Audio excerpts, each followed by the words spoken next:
Hogwarts, my spells develop infinitely. This video is purely for entertainment and does not infringe on copyrights or laws. The rights to the novel and image belong to the original author. We do not claim ownership. Don't like waiting and want to listen to this fanfic in full now? Subscribe to our Patreon, where you'll find the best fanfics. Chapter 1, You tell me this is the Harry Potter world. In the first grade, I won the gold medal in the UK primary school mathematics competition, and it was an unprecedented full score.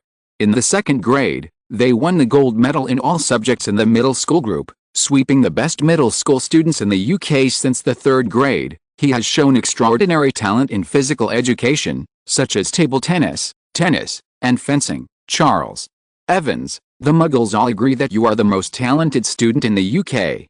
They say you will definitely win a Bomb Award in the future, so, you are the teenage Albus Dumbledore of the Muggle world, right? Then, your brain should be as valuable as Albus Dumbledore's precious research material. In the dim basement, a crazy old man in a black robe looked at the young man tied to a chair with fanatical eyes, as if he was looking at some rare treasure. The young man, whom he called Charles Evans, was sitting there in a daze, as if he had been struck by lightning. Just as the old man in black robe said, Charles is indeed a talented student famous throughout Britain. He had just finished giving a speech at the school graduation ceremony and was on his way back to his apartment where he lived alone, when this old man in a black robe suddenly rushed out clutching a wooden stick. At that time, Charles didn't take it too seriously.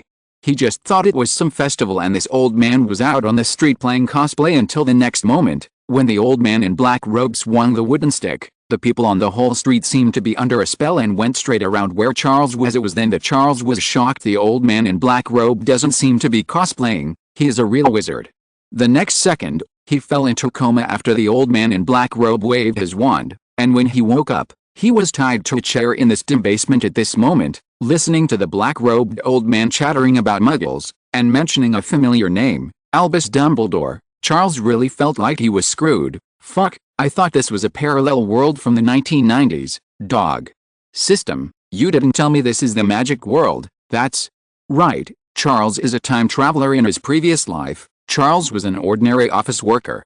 Apart from watching TV series and movies, he had no special hobbies until that day. A cross-starter ran across half the street, crashed through the wall of Charles' house, killed him directly, and sent him to the UK in the 1990s. At first, Charles was a little worried about his future livelihood. After all, like most time travelers, he was an orphan in this life, had no relatives, and grew up in an orphanage in Britain. People don't care about whether there are special breeds of kings, princes, generals or ministers, and there is no compulsory education if you want to go to college. The high tuition fees are no joke. Many of the skills that Charles had in his previous life were useless in a foreign country. In this era, it's not easy to live a decent life. It was not until a ding sound was heard in Charles' mind that something called the infinite deduction system was bound to Charles, and he finally breathed a sigh of relief. As the name suggests, the function of this system is infinite deduction. Any knowledge that Charles has learned can be deduced to a higher level through this system. For example, after learning first-grade mathematics, you can use systematic deduction to master more derived mathematical knowledge, and even deduce the content of advanced mathematics based on this. Even some sports theories can be deduced. For example, the basic theories of the landing point, rotation, speed, and change of table tennis can be deduced into advanced techniques such as double-sided loops, straight-blade horizontal hits, and backhand twists and pulls. And except for not being able to directly improve physical fitness, Charles can perfectly master all the deduce techniques. It was thanks to the infinite deduction system that Charles gradually transformed from an orphan in an orphanage into a young genius who shocked the whole of Britain. Urban thought that the destiny of his life should be to rely on the system to become a pioneer in the territory of human civilization and lead humans from the earth to the boundless starry sky. As a result, he realized at this moment that Galileo's fate had played a big joke on him. I have been studying science for 10 years, but the world itself is not scientific.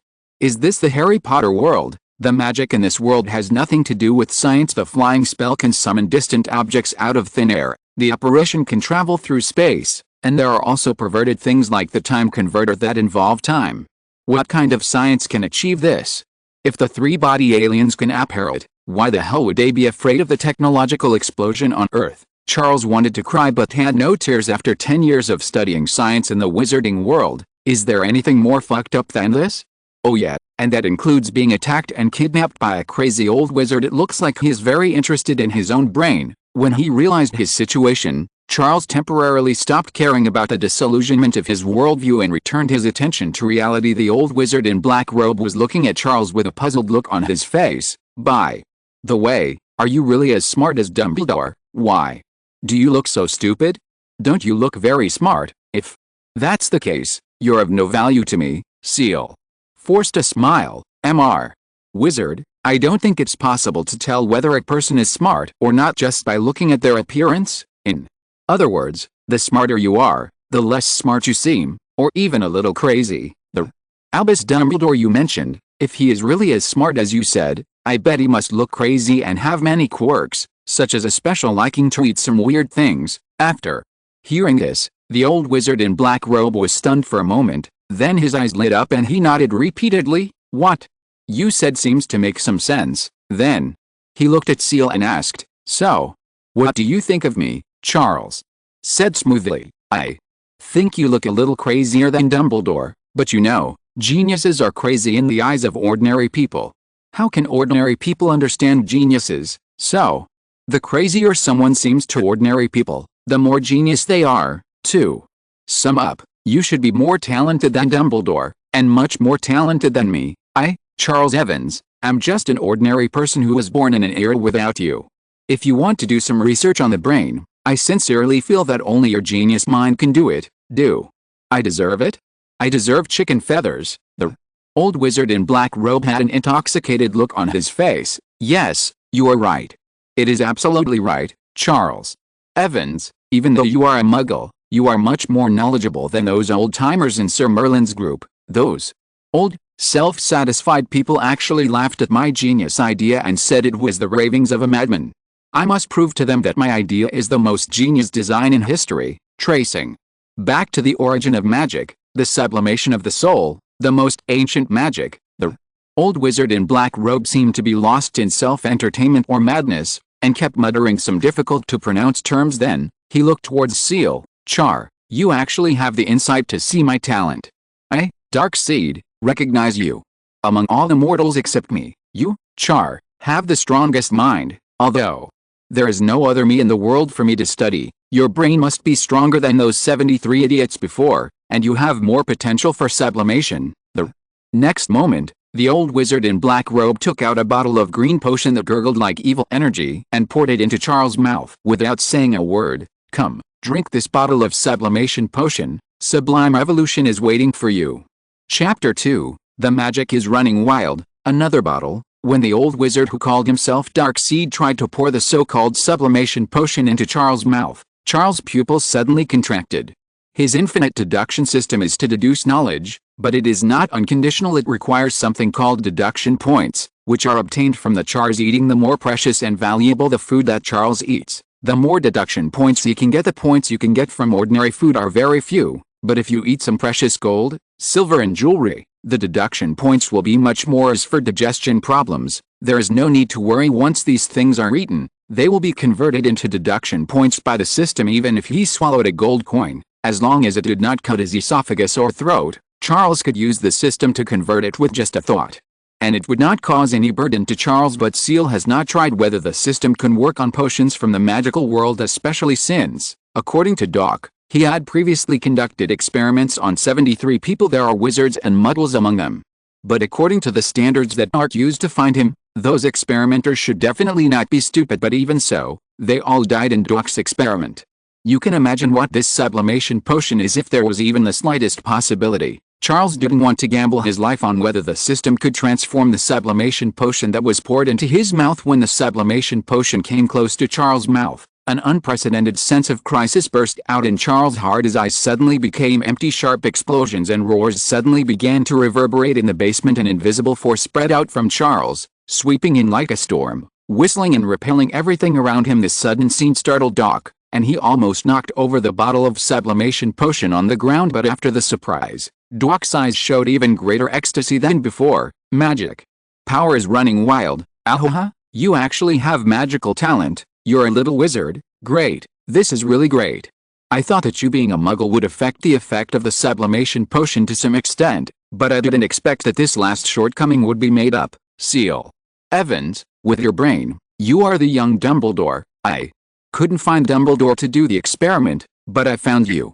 It seems that fate is blessing me and wants me to complete this great sublimation." Then, Dark waved his wand with his magic power running wild. Charles suddenly felt as if the air around him had turned into a quagmire. The magic power that burst out of his body was directly solidified. The strong wind in the basement stagnated, the roar stopped, and then dissipated into nothingness. Bit by bit the anticipation that Charles had felt because of the magic riot disappeared in an instant, and he was also shocked by the performance of the old wizard named Dark in front of him. According to his memory of the original Harry Potter novel, the magical outburst of the little wizard was enough to make the adult wizards panic if it is a special situation, such as life is threatened or the little wizard is mentally ill. The magic riot will become more violent in this case. Even adult wizards could be killed. But Dark just resolved Charles's magical riot with ease, which shows that his strength is definitely far beyond that of an ordinary adult wizard if we think about the fact that he could conduct so-called sublimation experiments on more than 70 people in a row and yet has not been arrested by the Aurors of the Ministry of Magic. We can understand that even the elite Aurors are probably no match for Dark. This old guy is definitely not someone that Charles can contend with at this moment. After realizing this, Charles sighed and gave up the idea of fighting with force. Seeing Charles's resigned expression, Dark grinned and said faintly, "Don't worry, I have made some adjustments to this version of the sublimation potion. The success rate will definitely be much higher than the previous version. If you are lucky enough, it is still possible to survive and complete the sublimation." Charles remained silent. I'm afraid that Dark has said this to the more than 70 experimenters before, so you can imagine how credible it is. I can only hope that the system is more powerful and that this weird sublimation potion can work. At this moment, Dark opened the bottle cap, pried open Charles' mouth, and drank the bubbling sublimation potion in one gulp. After taking the sublimation potion, Charles suddenly began to struggle, with the whites of his eyes almost popping out. It tasted terrible. It was really too terrible. He could swear that he had never tasted anything so terrible in his entire lifetime. The smell is like the fermented foam of rotten sea fish, octopus, etc., and the sticky texture was like the mucus from some marine creature. Charles felt like it was about to become a string in his throat. Along with it comes the instinctive nausea and horror. Charles twisted violently in his chair, as if he really wanted to reach his hand down his throat and dig out the sublimation potion he had just drunk. White foam was already coming out of the corners of his mouth because of the intense nausea. Seeing this scene, the old wizard Dark's eyes showed a strong look of disappointment. He had seen this scene more than 70 times before. After drinking the sublimation potion, all the experimenters felt intense pain and nausea, and then began to foam at the mouth. What followed was an even more violent reaction, until the body collapsed and turned into a pool of smellopus. After capturing Ciel and witnessing Ciel's magical outburst with his own eyes, Dark believed that Ciel was comparable to Albus Dumbledore when he was a teenager. He had extremely high expectations for Ciel. If such qualifications cannot be sublimated through sublimation potions, then can my own potion really succeed? Is it really just like those people in Sir Merlin's band who laughed at me, that this is just a delusion, the ravings of a madman? Dark's eyes were bloodshot, revealing paranoia and fanaticism, and he was muttering madly, "No. No, I have seen it. I have seen it in my dreams, a huge shape hidden under the dark sky. I have heard it. In my madness, I have heard the ancient whispers from the dark side of the world. The source of magic power, the supreme will, exists. They must exist. My sublimation potion can definitely allow people to reach that level. How could I fail? No, I just need more test subjects, 100, 1,000, 10,000. No matter how many people die, I must witness that magnificent sight." Then, Dark held the wand and looked at Charles with cold eyes. He had already planned to clean up the scene and then look for the next experimental subject, but at this moment, Charles's appearance made Dark stunned. After foaming at the mouth in pain, Charles' body did not quickly begin to mutate and collapse like the previous 70 or so test subjects, but remained intact. Hope reappeared in his eyes. At this moment, Charles suddenly opened his eyes. In his eyes, in addition to the relief of surviving the disaster, there was also uncontrollable ecstasy. "Boss, do you still have this thing? Another bottle?" Chapter 3. The points are skyrocketing. Deep Blue, deduce it for me. Charles' ecstasy at this moment was not only because the infinite deduction system he called Deep Blue was powerful enough, but also because it really recycled the sublimation potion into deduction points, saving him from the fate of death.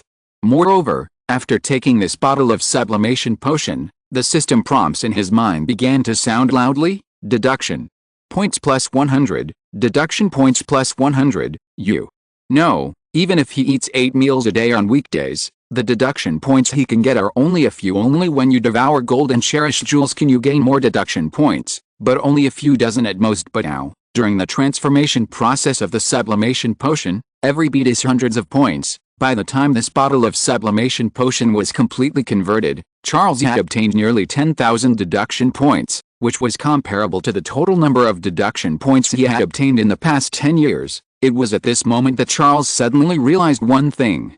He might have misunderstood the rules of system conversion and deduction points. For the past 10 years he originally thought that the system would convert the items he ate into deduction points. The number of points was calculated according to the degree of their preciousness.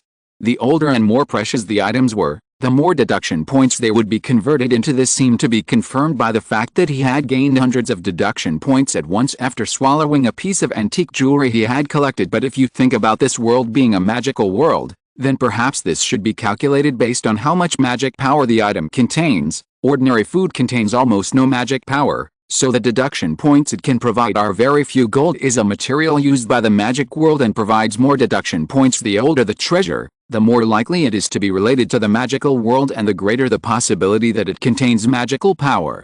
So more deduction points are provided this time. He drank the sublimation potion that the weird wizard Doc had put all his efforts into preparing, and he could get tens of thousands of deduction points at a time. Tens of thousands of deduction points, even if used separately, have made Charles the most talented student recognized throughout the UK, and he has won numerous competition awards in various fields. What if we focus on one area that would have the effect of turning decay into something miraculous? Perhaps Charles' hope of surviving Dark's clutches lies in this. Therefore, at this moment, Charles was not so averse to the disgusting taste of the sublimation potion. Thinking about the tens of thousands of deduction points it brings, it even smells a bit fragrant and I can't wait to have another bottle.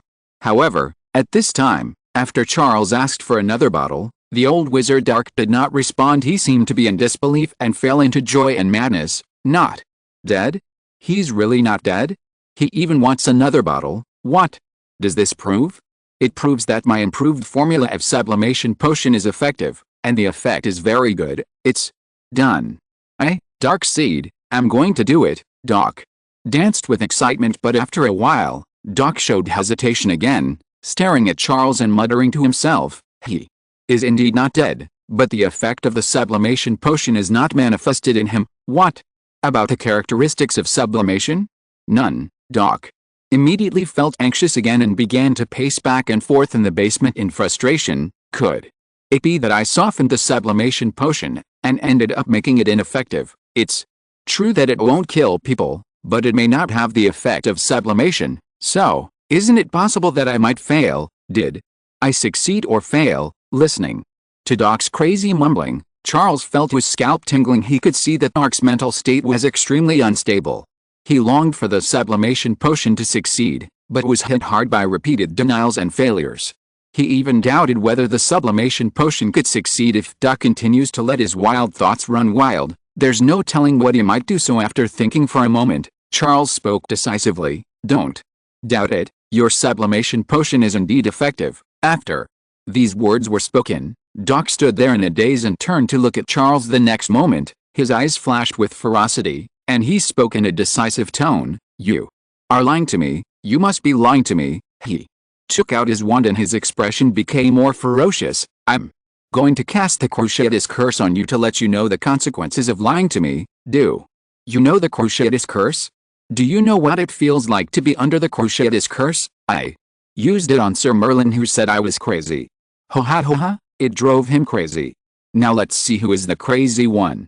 Do you want to try it? Charles said loudly. At this moment, I can prove it. I can prove that your sublimation potion does work. If you want to torture me, if it affects the effectiveness of the sublimation potion, I guarantee you will regret it. There was a hint of hesitation in Doc's eyes. Proof? Can you prove it? How are you going to prove it? Only then did Charles calm down and said quietly, you developed the sublimation potion to sublimate people's souls and reach the so-called source of magic power, right? Then, in the process of soul sublimation, will there be some strange manifestations, such as stronger learning ability, or even the ability to turn decay into magic? What kind of spells will be completely different in the hands of the sublimator? Teach me the simplest spell and I will prove it to you, Charles. Words immediately enlightened Doc, and he nodded repeatedly. Yes, yes, how can the spells of the Ascended be the same as those of ordinary people? There will definitely be something so bizarre that even Dumbledore will be shocked. I'll teach you a simple spell and you'll be able to prove it. Doc hesitated again. But what if you lie to me? Are you planning on learning spells and then killing me? Ciel gave a wry smile in response. I'm a child who's not even 11 years old yet, and you just taught me the simplest, non-offensive spell. Do you think I have the ability to kill you? Doc thought so too, so after hesitating for a while, he finally nodded. Short syllables sounded along with the waving of the wand and the movement of the hand. Fluorescence. A ray of light lit up from the tip of Dark's wand, finally making the dim basement a little more visible. It took Charles a while to adapt to the light. After it came on, he subconsciously looked around, and the scene he saw made his blood run cold. He already knew that he was tied to a chair, but this basement seemed to have been cast with a traceless extension spell, making it much more spacious than Charles had imagined. There are at least a dozen chairs like the one Charles sat on in this basement. However, there was no trace of human beings on the chair, only puddles of smelly liquid remained, and in the smelly liquid were people's clothes, jewelry, etc. One look at them told you what the people who were once tied to the chairs looked like now. Ciel took a deep breath, trying to calm the nausea, but the next moment, the fishy smell became more and more obvious as he inhaled, and Charles couldn't help but open his mouth and retch to the side. Doc didn't care about this at all. He was only concerned about verifying whether his sublimation potion was effective. After explaining the casting gestures and spells of the luminescent charm to Charles, Doc poured out a bag next to him with a clatter. At least a dozen wands rolled to the ground. He picked one at random and put it in Charles' hand, then loosened the rope a little for Charles so that he could move his arms freely and wave his wand. Doc held his wand and stared at Ciel. Come on, let me see the sublimation effect you mentioned. Charles clenched the wand in his hand, which was still covered with dirty mucus, and recalled the fluorescent spell that Ark had just explained. The prompt of the infinite deduction system sounded in his mind. Deducible. Knowledge detected. Luminescent spell. Should we deduce it? The next moment, Charles' eyes lit up and he roared in his mind. Deep blue. Deduce for me. Chapter 4. Luminescent curse deduction. The dead are correct? Exclamation mark. As Charles growled in his mind, the infinite deduction system he called Deep Blue emitted a cold mechanical sound. Host, please specify the direction of deduction. Charles said this in his mind with absolute certainty. Kill and wound. Start to deduce the luminescent spell in a more lethal direction. Instantly, Deep Blue responded. Consume 1,000 deduction points and start the initial deduction of the fluorescent spell. The next moment, Charles felt slightly dizzy. The fluorescent spell that he had just learned was immediately deduced in the system at an astonishing speed. Every second of deduction is equivalent to years of continuous practice and thinking for an ordinary person in just a few seconds. Ciel felt as if he had cast the luminescent charm hundreds of thousands or millions of times. The spell and gestures for casting the luminescent charm had almost become part of his instinct. He could even boast that no one's casting gestures for the fluorescent spell were more standard than his, but if the system's capabilities are limited to this, it cannot be called an infinite deduction system. After deducing the luminescent curse almost instinctively, the system began to deduce the subsequent luminescent curse. A large amount of new knowledge began to flood into Charles' mind. New directions of spells are deduced in the system. A luminescent charm can only produce a soft light, useful for illuminating a small area. So how can we make the luminescent spell more lethal? Naturally, increasing the light intensity is a feasible direction. After a short while, Deep Blue, which had begun to deduce in this direction, gave a reply. The first deduction of the luminescent charm has been completed. The luminescent charm has been deduced into a more lethal spell, the flash charm. The flash charm. A violent white light bursts out from the tip of the wand. Flesh and blood creatures that witness the white light will enter a state of temporary blindness. After the blindness ends, it will also leave long-lasting effects such as double vision and dizziness, along with a deep blue prompt sound. The flash charm, a spell derived from the luminescent charm, also became an instinct in Charles, as if he had used it countless times. Ciel's brows furrowed slightly. Compared to the luminescent charm, the flash charm does have some lethality, but its lethality is too weak. It can only block the enemy's vision, similar to a flash bomb, and cannot cause direct damage as a supporting spell. This spell is pretty good, but let's forget about the lethality. However, Deep Blue's strength lies in its ability to deduce a piece of knowledge almost infinitely. Now Charles has more than 9,000 deduction points on hand, so he can deduce again. Deep Blue, keep on deducing and keep on increasing your lethality. This time, Deep Blue sounded a reminder: consume 5,000 deduction points and conduct a secondary deduction based on the flash spell. The emergence of the flash spell proved that increasing the light intensity of the fluorescent spell was indeed an effective approach. However, strong light over a large area can only cause damage to the eyes, and if the enemy closes his eyes or wears sunglasses, this damage will be even more insignificant. So, is it possible to concentrate strong light? If the light can be gathered into a beam and the energy concentrated at one point, the lethality should be qualitatively improved. Following this direction, Deep Blue continued to deduce more, and more knowledge began to flow into Charles' mind as if in some parallel world. Ciel has been conducting experiments on the flash charm 24 hours a day for decades, with the sole purpose of making the light and energy of the flash charm more concentrated. While Charles closed his eyes to absorb this knowledge, Dark, who was waiting to witness the sublimation effect that Charles claimed, showed an anxious and impatient look in his eyes. "You little brat, are you stalling for time? Are you waiting for your so-called Muggle police, or are aurors from the wizarding world to rescue you? I'm telling you, if you dare to play tricks on me, if you dare to cheat me on this sublimation potion, I promise to let you have a good taste of the Cruciatus curse. I have 100 ways to torture you that are more horrible than the Cruciatus curse. Do you understand?" At this moment, Charles suddenly opened his eyes, and a deep blue prompt sounded in his mind. The second deduction of the luminescent charm is complete. The laser charm has been deduced based on the flash charm. The laser spell imitates the laser principle in the Muggle world. It can concentrate the strong light emitted by the flash spell and make its frequency consistent, thereby reducing the dissipation of light energy. A focused laser can raise the temperature of an area dramatically in a short period of time, and continuous heating can even be enough to melt and cut through steel. The next 3 deductions will consume 10,000 deduction points. The current points are 4,396. Please obtain more deduction points, host. When he heard this hint, a gleam of light flashed in Charles' eyes, and he couldn't help but feel murderous intent churning in his heart. The lethality of the laser spell was much stronger than that of the flash spell, and it was already a pure killing spell. As for the power of lasers, he had heard in his previous life that lasers could be used to cut and process steel. In addition, there is also a very famous laser channel scene in the Resident Evil film and television works, where the sharp laser can easily cut a human body into pieces. If we release a laser spell at Dark when he is caught off guard, perhaps we can kill this dark wizard on the spot. Charles clenched the wand in his hand and said to Dark, "I didn't intend to delay.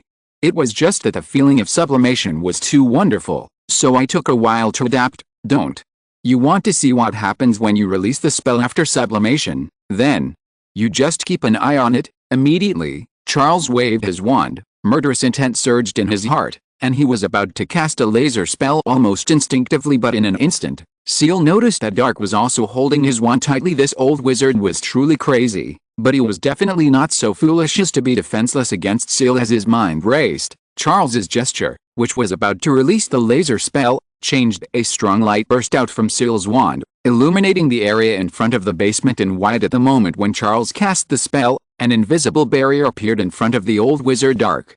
It was the iron armor spell that could withstand most spells.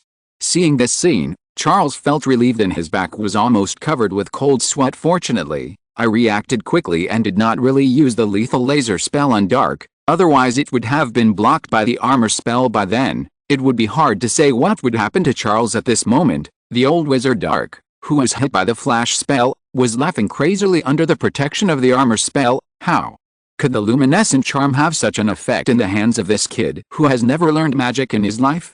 Sublimation. It must be the sublimation potion that worked. Ha, it worked. After improving the sublimation potion so many times, I'm really going to succeed. Charles looked at Dark, who was crying and extremely excited, and his eyes flickered slightly. If you want to kill Dark, the laser spell is not powerful enough, and you need to continue to deduce the fluorescent spell. If you replay it once, twice, even 3 or 4 times, there will always be a time when its power reaches a point where even Dark's iron armor spell cannot defend against it. However, if you want to do this, you will need a lot of deduction points. So far, The item that Charles has encountered that can provide the most deduction points in a short period of time is the sublimation potion that Doc took out. Therefore, after thinking for a moment, Charles said to Doc, who was still delighted, "Wrong, you're going the wrong way. If you continue along this line of thought, you will never be able to make a true sublimation potion." As soon as these words were spoken, Doc's laughter stopped abruptly. He opened his bloodshot eyes, revealing a cold and crazy look. A green light appeared at the tip of the wand, carrying with it a murderous intent, and it was aimed at Charles. "Are you teaching me how to make sublimation potions? Do you know how much effort and experiments I put into improving the sublimation potion? How dare you say I'm on the wrong path? How dare you?" The terror of the moment of life and death spread in Charles' heart. Charles gritted his teeth and said loudly, "Improvement?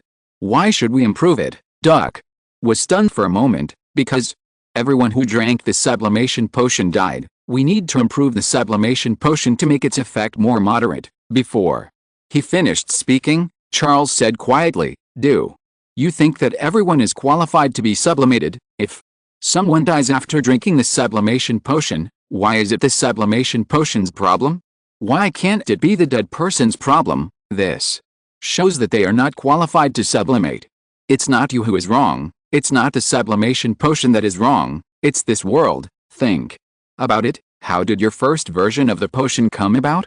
Crazy inspiration, genius ideas, as if the ancient beings whispered in your ears, conveying the inspiration for this potion to your mind. Why don't you believe in their revelations? Why do you want to moderate the effects of the medicine? How can sublimation proceed smoothly? You are too conservative, Doc. You need to be more radical and extreme. Maximize it. Maximize the medicinal properties for me. Maximize the magic power of the sublimation potion for me. Only then can I usher in the most glorious sublimation." Chapter 5 Crazy Configuration, Eternal Blazing Sun. After hearing what Charles said, Dark, who was originally angry, just stood there in a daze, as if he had been enlightened. Yup, if someone died from drinking the sublimation potion, then it must be the sublimation potion's problem, right? Could it be that these guys are just too stupid to be qualified for the ascension? Charles proposed to maximize the effect of the sublimation potion, forgetting about stability and safety. This made Dark's eyes brighter than ever before. Yep, that's it. How could I be so stupid that I haven't figured this out yet? The original sublimation potion was created when I saw those magnificent and incomprehensible forms in my dream and listened to their voices that contained the magical secrets of all things in the universe. That's when I was inspired to make it. That is to say, that was the revelation given to me by the Ascendant. However, my subsequent modifications were based on the wizard's shallow understanding of magic. It is ridiculous to use such knowledge to modify the sublimator's revelation. Dark muttered madly, even slapped himself loudly, and burst into tears of excitement at this moment. He looked at Charles with gratitude and emotion in his eyes. "Ciel, my friend, you are worthy of having a brain as precious as Dumbledore's." "No, Dumbledore did not speak for my sublimation potion. How can he compare with you? Your foresight is more than 100 times better than Dumbledore's. Only a genius like you can understand how grand my goal is. My friend, as long as the sublimation potion is successful, you and I will shed our weak human bodies and embrace the great source of magic," Charles said in a serious and somewhat honored voice. "Flesh and blood are weak, but they will rise and ascend." Doc also let out aloud an excited cry. Flesh and blood cry weakness, sublimate and ascend. Then he immediately searched for herbs in various medicine cabinets in the basement, preparing to remove all stable elements from the sublimation potion. As Charles said, chaotic and crazy magic will explode in the sublimation potion. "Let me see. Bone-breaking grass. Yes, this is what we need. It is the key to getting rid of the body. Scarlet death knell, a herb that is born with a powerful curse, will help us shed this cursed human flesh and blood. And this, the blood crown, this is the main ingredient of the demon potion." Doc seemed to be high as he threw one strange herb after another into the crucible. Finally, he carefully took out a bottle, which contained a strange and disgusting green slime. The moment he saw this thing, Charles felt nauseous, as if the stench of decay passed through the glass bottle and poured into his nasal cavity. Doc, however, had an intoxicated look on his face, as if he was admiring some rare treasure. "And this is the most crucial thing in the sublimation potion, the traces left by those great beings." "What A magnificent magic, how close to the origin. Immediately, he dropped 5 drops of green mucus into the crucible in an instant. The dark black potion in the crucible began to boil violently, and the entire color turned into a strange green color that was exactly the same as the mucus when the potion became viscous.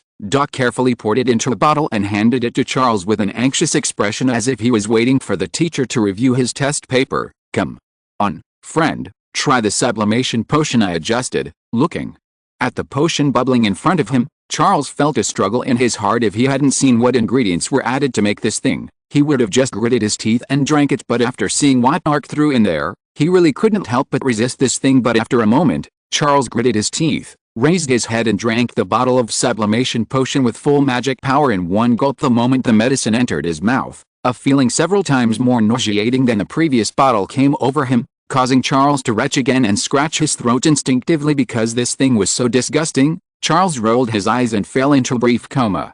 But soon, the dense reminders from the deep blue system woke Charles up from his coma. Deduction.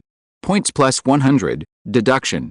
Points plus 100. This time, the prompts are even more dense than the first time. By the time the prompts gradually became sparse and the power of the sublimation potion was completely absorbed, Ciel's original remaining 4,396 deduction points had skyrocketed by more than points, and the total exceeded points.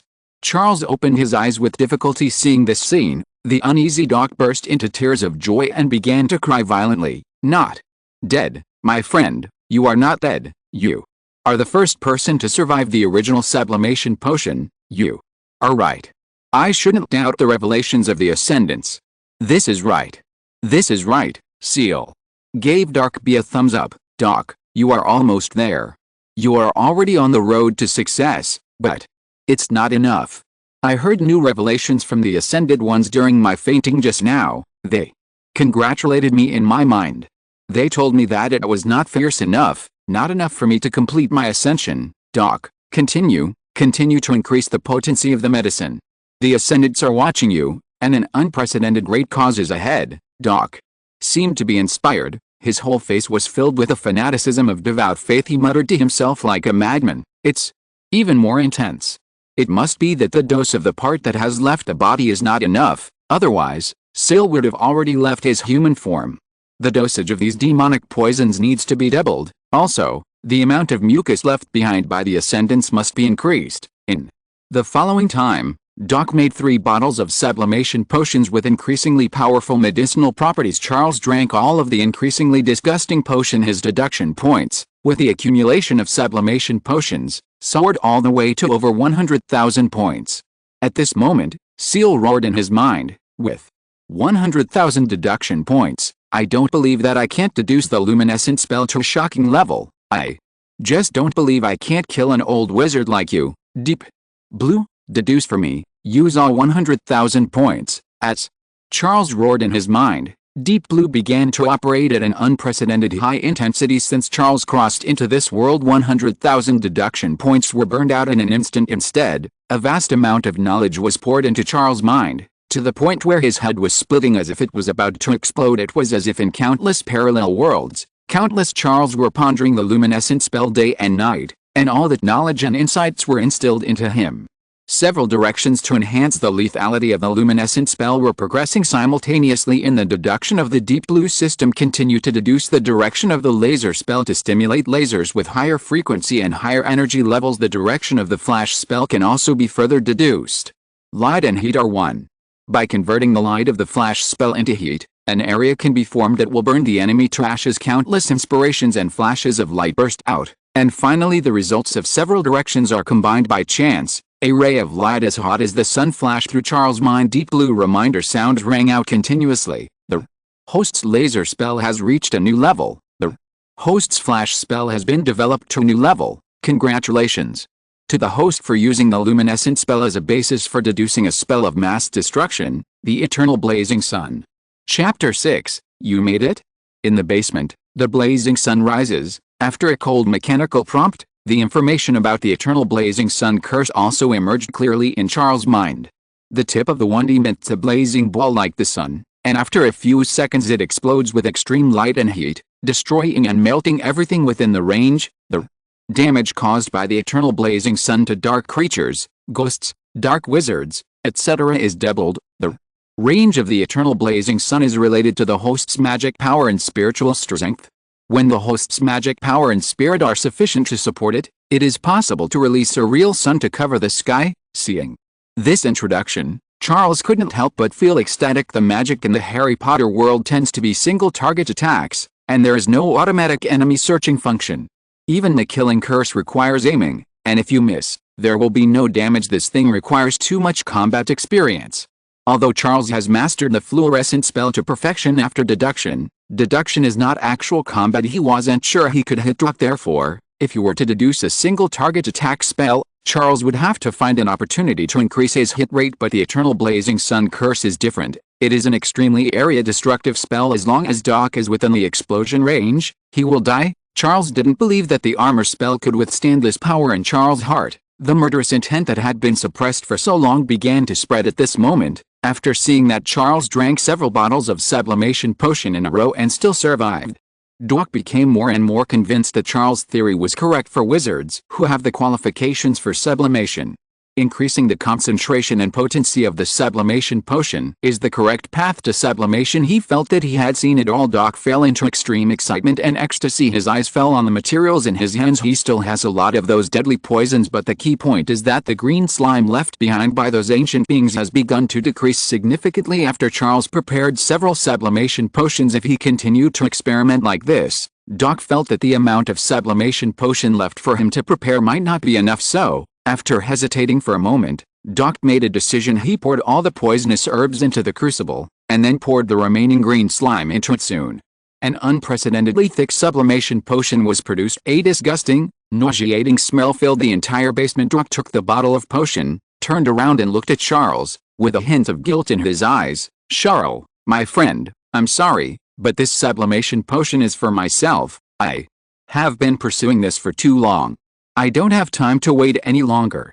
Please give me this chance to ascend. You are still young, you still have plenty of opportunities, you already know the formula for the potion. You can buy other herbs in places like Nocturne Alley. As for the remains of the ancients, Arliette, go look for Arliette. You will definitely find it. Dark Seed, will go ahead and wait for you on the other side of sublimation." Immediately, Doc showed a look of happiness, drank the bottle of sublimation potion in one gulp, and waited for his own sublimation. Seeing this scene, Charles' eyes showed a hint of surprise. He was also thinking of taking advantage of Doc's unpreparedness, distance himself, and kill him with the Eternal Blazing Sun Curse. So Doc drank the sublimation potion himself. The stable version of this thing can poison so many people. Charles tricked Doc into increasing the medicinal properties and toxicity, and never looked back. Doc now directly increased the concentration to the maximum, which is probably 10 times higher than the concentration he gave to Charles before. Is this still possible? Even if Godzilla drank it, he would probably suffer the same fate. As expected, at this moment, Doc's body began to swell with pus, and then it began to twist and change as if it was about to melt. Charles waved his wrist and waved his magic wand, easily cutting the ropes that bound him. Taking a glance at Doc's current appearance, Charles shuddered and quickly ran towards the basement exit. Doc did not try to catch up, but instead asked vague questions from his twisting and changing body. "My friend, why are you leaving?" "I am sublimating. I feel it.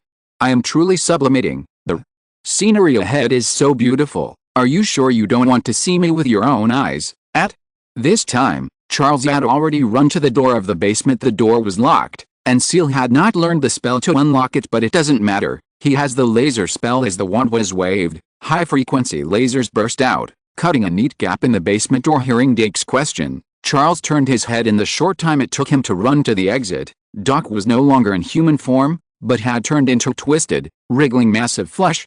Each piece of flesh and blood seemed to have its own will, constantly wriggling like tentacles, trying to break free from the mass of flesh. They even began to grow their own deformed eyes and mouths full of sharp teeth. This scene is simply a picture of how Ciel showed a look of disgust, aimed at the center of the basement, and raised his wand. "Doc, you know, I never told the truth from beginning to end. What sublimation is? It's all a lie. What awaits you is not the other shore, but the hell you deserve to go to." Ciel waved his wand, and a ball of light emitting a blazing glow flew out from the tip of the wand and fell towards the center of the basement. Eternal blazing sun, the ball of flesh paused, and then a crazy roar like countless voices burst out from it. No, are you lying to me? Are you lying to me? But the next moment, Charles ran out of the basement without looking back. Then the ball flew to the ball of flesh that Dark had transformed into and exploded with a bang. The extreme light and the extreme heat poured out, as if a scorching sun emerged in the basement, annihilating everything. All traces of sin in this basement, Dark's crazy body and spirit, were reduced to ashes under the scorching sun. Charles, who ran dozens of meters away, could feel the heat wave coming from the basement exit. Waves of dizziness came over him, and only one last thought remained in his mind. This is a damn gift from the magic world. It's over.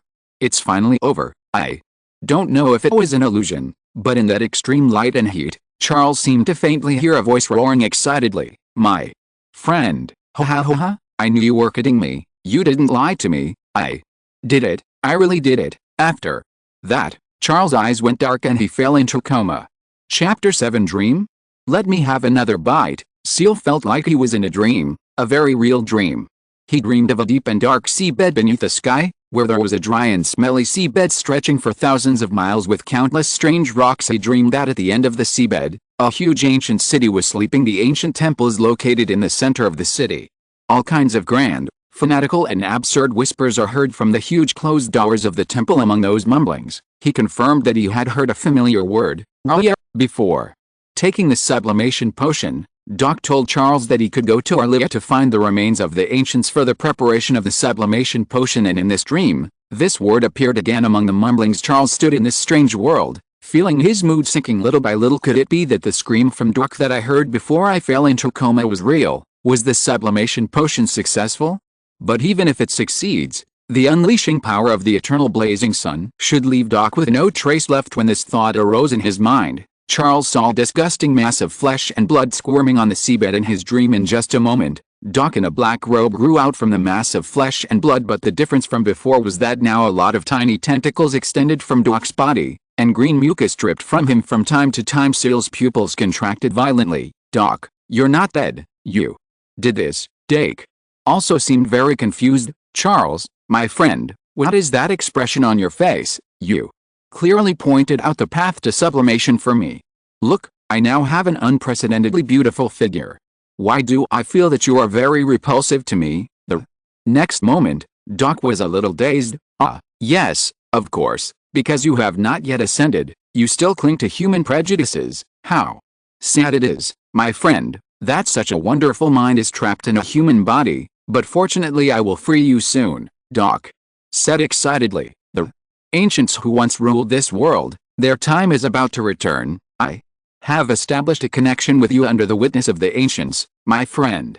The real me will come to this world through you, then, the ancients will return one after another, and you will become the gateway to this great era. When Doc got excited, he couldn't help waving his tentacles like octopus tentacles. Some of them were even waved in front of Charles. Listening to Doc's endless and excited narration, Charles' body began to tremble slightly. Doc sighed with an obvious sense of superiority. Don't try to resist. Don't try to escape. The connection witnessed by them cannot be severed even though I have ascended. Char, whether you like it or not, embrace me, embrace the old ones. This is your only choice. At the same time, as Charles looked at the tentacles waving in front of him, a thought inevitably emerged in his mind. The main ingredient of the sublimation potion is that disgusting green slime. According to Doc, it is a relic left behind by the ancients. Judging from Doc's current situation, this thing should not be rare for the ancients.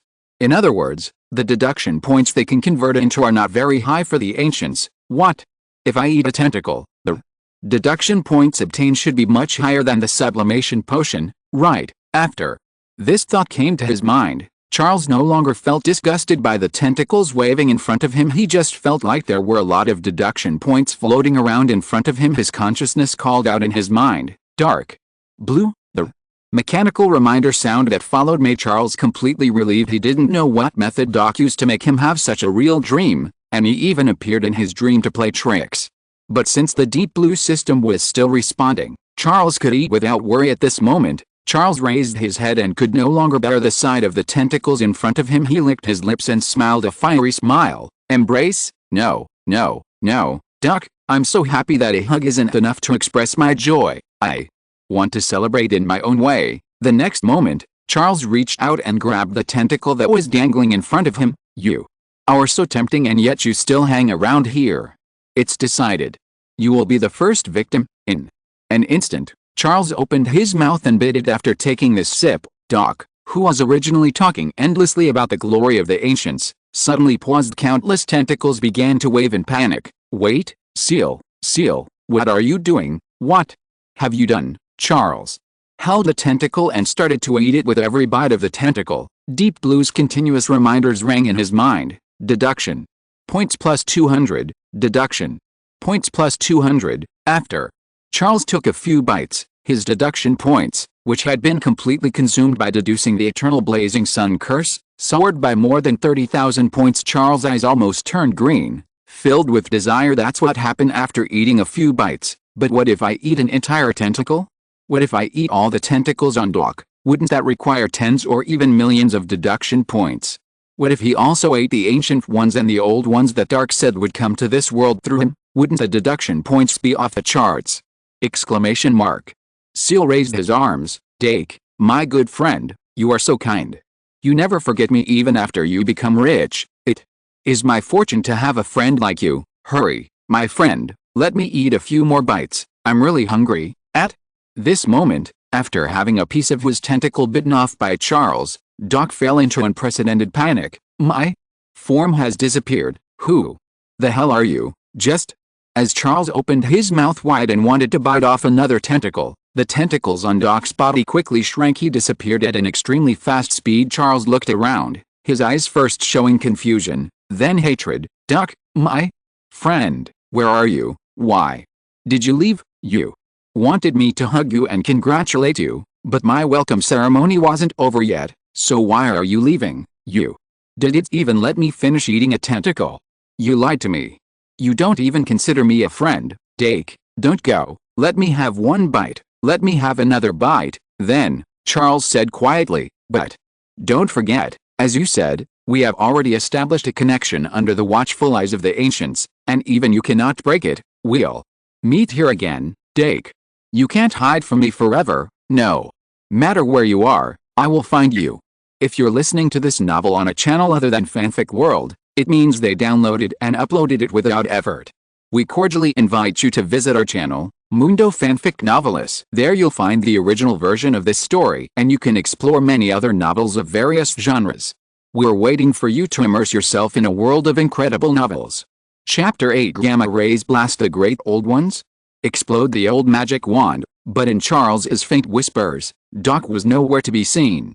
Seeing this, Charles sighed with regret, feeling that he had missed out on 100 million. But then, he turned his gaze to this extremely real desolate coast. The surging black and sticky seawater like oil, the rugged rocks, and the gray-white sand do not look ordinary at all. Suddenly, an idea came into Charles' mind. Would you like to try it? Then, he pinched his nose and found a puddle of sticky black seawater. After swallowing a mouthful of black seawater with a strong fishy smell, it was actually converted into a considerable amount of deduction points by the Deep Blue system. Deduction.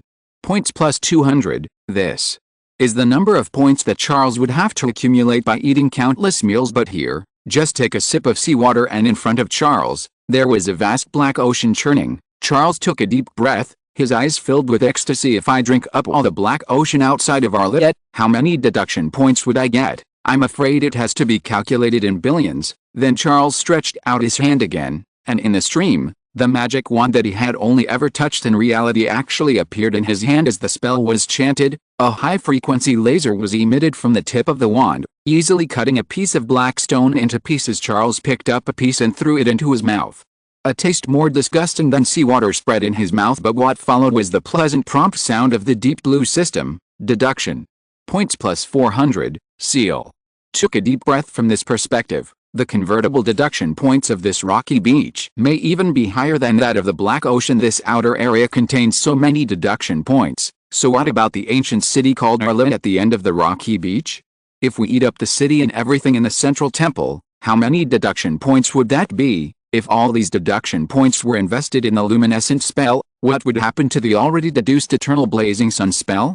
Charles couldn't even imagine it. At this moment, He no longer had the panic he had when he first came here. Instead, he felt like he had come to some kind of paradise on earth. Arliax's Deep Blue Buffet Restaurant. Thank the ancients, thank the great old ones, praise Arliet. Then, I won't be polite. The next moment, Charles was eating a baguette dipped in mushroom soup. He held the black stone fragments in one hand and dipped them in the sticky seawater with the other hand, then put them into his mouth. Reminders about the increase in deduction points kept ringing in Charles' mind after biting Doc a few times and gaining more than 30,000 deduction points. Charles' total number of deduction points soared like a rocket and soon exceeded 50,000 points. There was anticipation in his eyes, and he asked Shenlin in his mind, how many points do I need to continue to deduce the luminescent spell and upgrade the eternal blazing sun spell? Deep Blue gave the answer, according to the previous deduction process, the eternal blazing sun curse may have multiple upgrade directions in the future. For example, it will continue to evolve towards celestial bodies. The density and energy level of the spheres emitted by the spell will increase, and it will also have a powerful gravitational confinement effect. Also, we need to strengthen the energy radiation effect, similar to a gamma-ray burst, to increase the lethality. It is estimated that at least 1 million deduction points will be required. When hearing this number before, Charles would probably have exclaimed how long it would take to save up that much money, but now, Charles just wanted to say, only 1 million, if I stay in Arliet all the time, I could probably earn millions of deduction points here in a day. When the time comes, just add a dish here, roast the old ones with gamma rays. But when Charles was excitedly thinking about this, he was shocked to find that the scene of Arliet was rapidly disappearing. He only had time to swallow the last big mouthful of black stone fragments before he watched Arliet disappear in front of his eyes. His dream shattered and reality set in, revealing where Ciel was. This seems to be a hospital ward. The sheets, drapes and curtains are all clean white. The sunlight shines in from the window, making the room seem particularly warm and bright. But now, in Charles's view, these were not as scary as the weird scene in Arliet. Great were the old days, magnificent were the old days. Please, let me go back to Arliet again. I admit that I spoke too loudly just now. Gamma ray bursts sound a bit scary, but believe me, it's just like using a solar heater in winter, very warm and comfortable, believe me. Charles sat up from the bed in a daze, his face full of sorrow and regret, muttering to himself, I'm so stupid, really, I'm so stupid. Why don't you eat a few more bites instead of thinking about those things? A free Deep Blue buffet without an admission fee, where can I find one? Just as Ciel was immersed in the grief of losing Arliet, beside his bed, Dumbledore, Professor McGonagall, Moody, Fudge and other figures in the wizarding world looked at Ciel's performance and showed sorrow on their faces. Charles Evans, the kid who just escaped death, is he crazy? Yeah, we can't even imagine how horribly he suffered at the hands of Doc. Just now when he was sleeping, I heard him yelling Dake's name and asking him to eat another bite.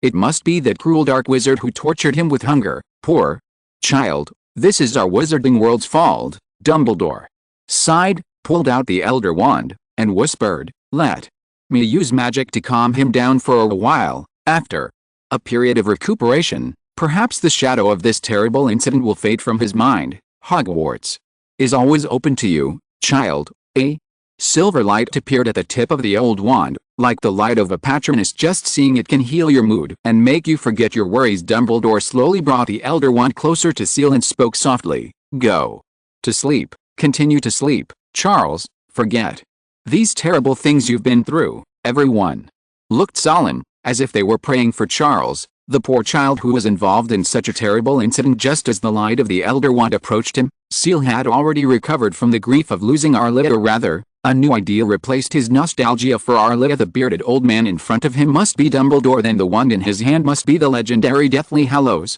the Elder Wand, which is said to have unparalleled magical power in the original Harry Potter. Even when Voldemort fought against the Elder Wand, he had to be frustrated by the killing curse that was rebounded by an Expelliarmus. The magical power of this item is so strong that it is definitely the ceiling of the magic world. What if? How about a taste for yourself? How many deduction points does that require? So the next moment, in front of the shocked gazes of everyone in the ward, Charles opened his mouth and bit the Elder Wand. The spell that Dumbledore was brewing was shattered by Charles's sudden action. How long has he been hungry? Is he so hungry that he wants to chew on his wand? Doc, your sinful soul, Go to hell and see what you have done to poor child. Chapter 9. I, Fudge, am such a genius. Amid the cries of horror, anger and heartache from the crowd, Ciel had already bitten on the elder one, but obviously, this thing should have some kind of protective spell set up to prevent it from some physical damage, otherwise, after so many centuries of wandering, it would sometimes be buried in a cemetery.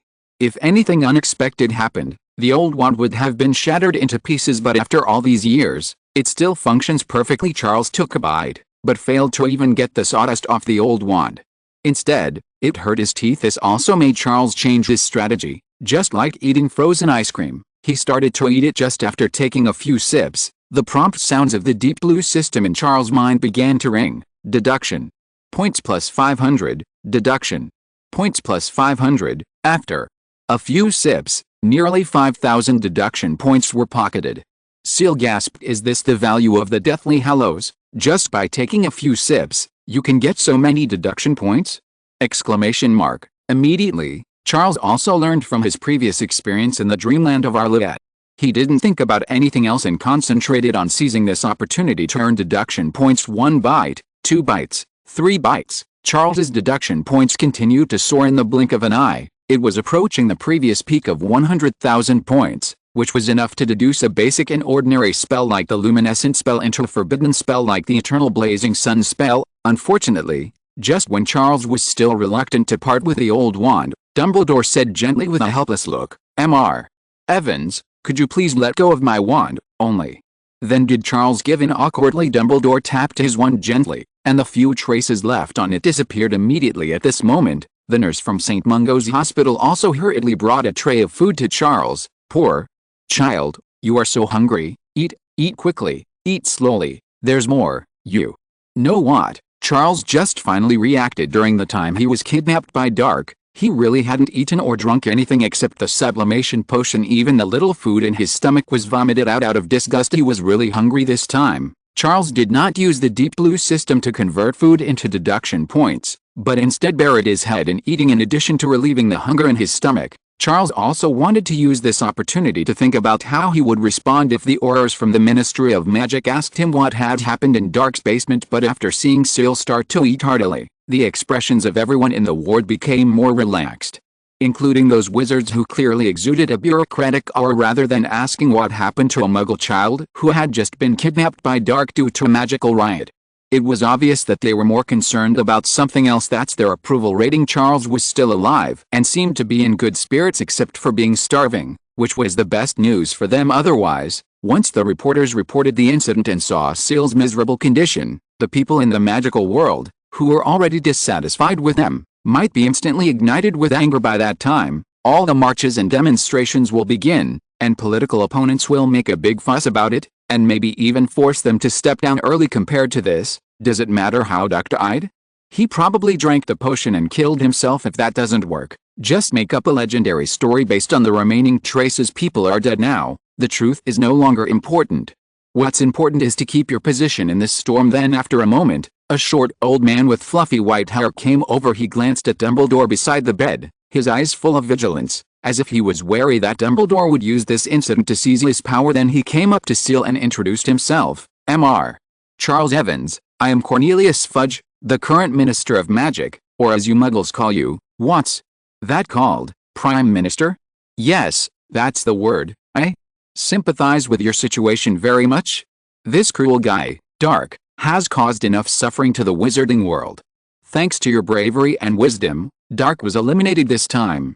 You have made a great contribution." After saying a lot of polite words, Fudge finally revealed his true intentions. It turned out that they hoped that Ciel could cooperate with the Ministry of Magic to do some publicity, accept some reports, and calm public opinion. Major issues to minor ones out. Dumbledore, who was standing aside, had a look of anger in his eyes. "Minister, Ciel is still a child.